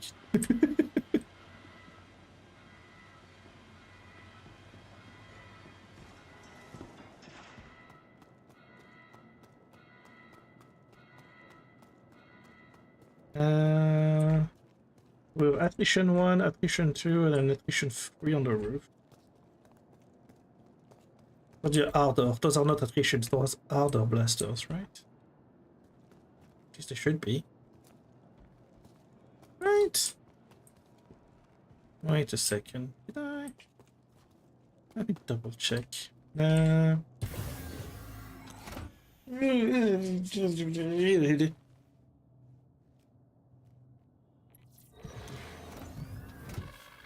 Oh no, wait. Oh, I do have a mixed weight. I think I equipped the wrong weapons. I think I did equip the wrong weapons.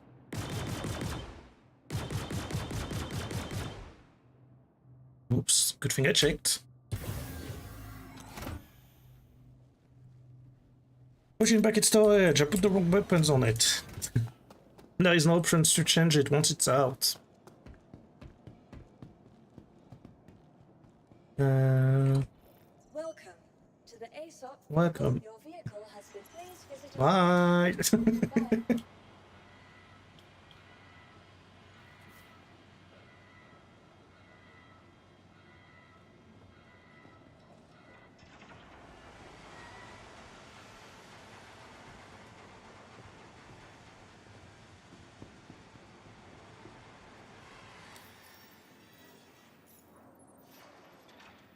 Need to wait for it to use it until this thing disappears, right?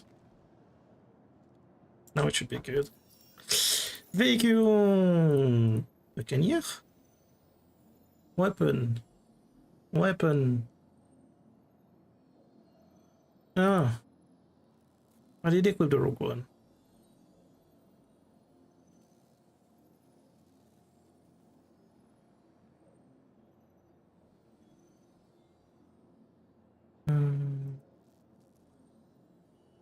Oh, but then I just have regular attritions, I guess. Well, that's not too bad.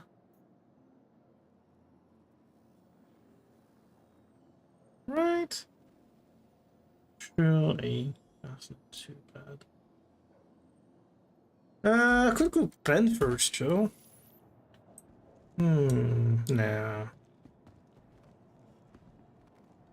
Be good enough. Ooh, well, on that good note, let's get out of here. Let's get out of here and call it a night.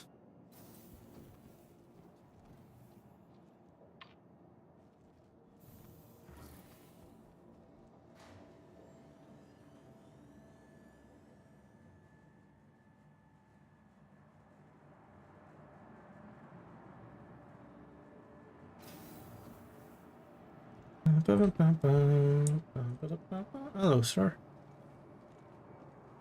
A hard day of doing nothing. Can just go rest. I wonder if this is I'm guessing this is not the hero spacesuit that we will wear in Squadron. But it looks pretty. Probably looks something similar. I'm guessing. I'm guessing it won't be like the one we're wearing. Guessing we'll wear a special one. Cool. Well, on that good note.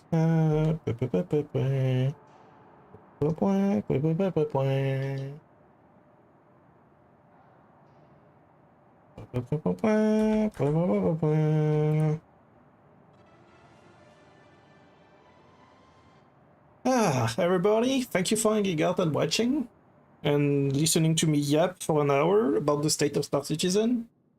I think I'll try to edit the beginning of the stream and put it out on YouTube or something. If I have time tomorrow morning, maybe. Try to cut it down and like put it on YouTube. I think it'll make a pretty good video. Just me explaining and yapping about the state of Star Citizen.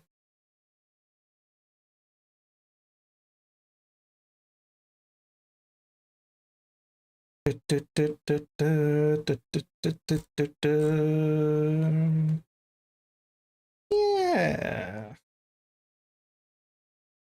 I was going to see what's happening with my plugin before tomorrow. I think I'll update it after the stream. Yeah, good to do that.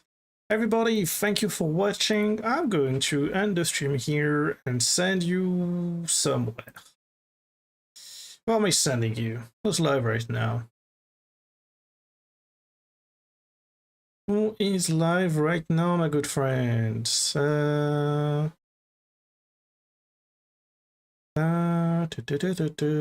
Ash is playing Baldur's Gate 3. Great, Ash.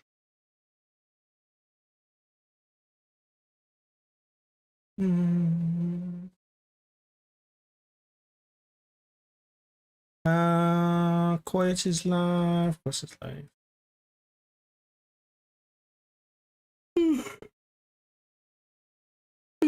Who to raid? Who to raid? Should we raid Ash? Wait, actually, wait. Before I raid someone, is there a VTuber streaming Star Citizen right now? Bruce? VTuber? VTuber, PNG tuber streaming Star Citizen?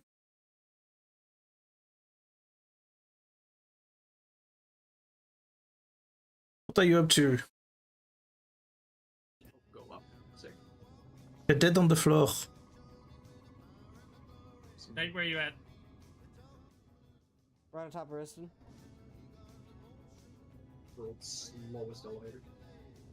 Let's go say hi. I don't know who they are. I don't know if they're a good person or not, but can certainly rate them and find out. Thank you for watching, everybody. I love you. See you tomorrow for more Star Citizen. Goodbye. I'm alive. Goodbye.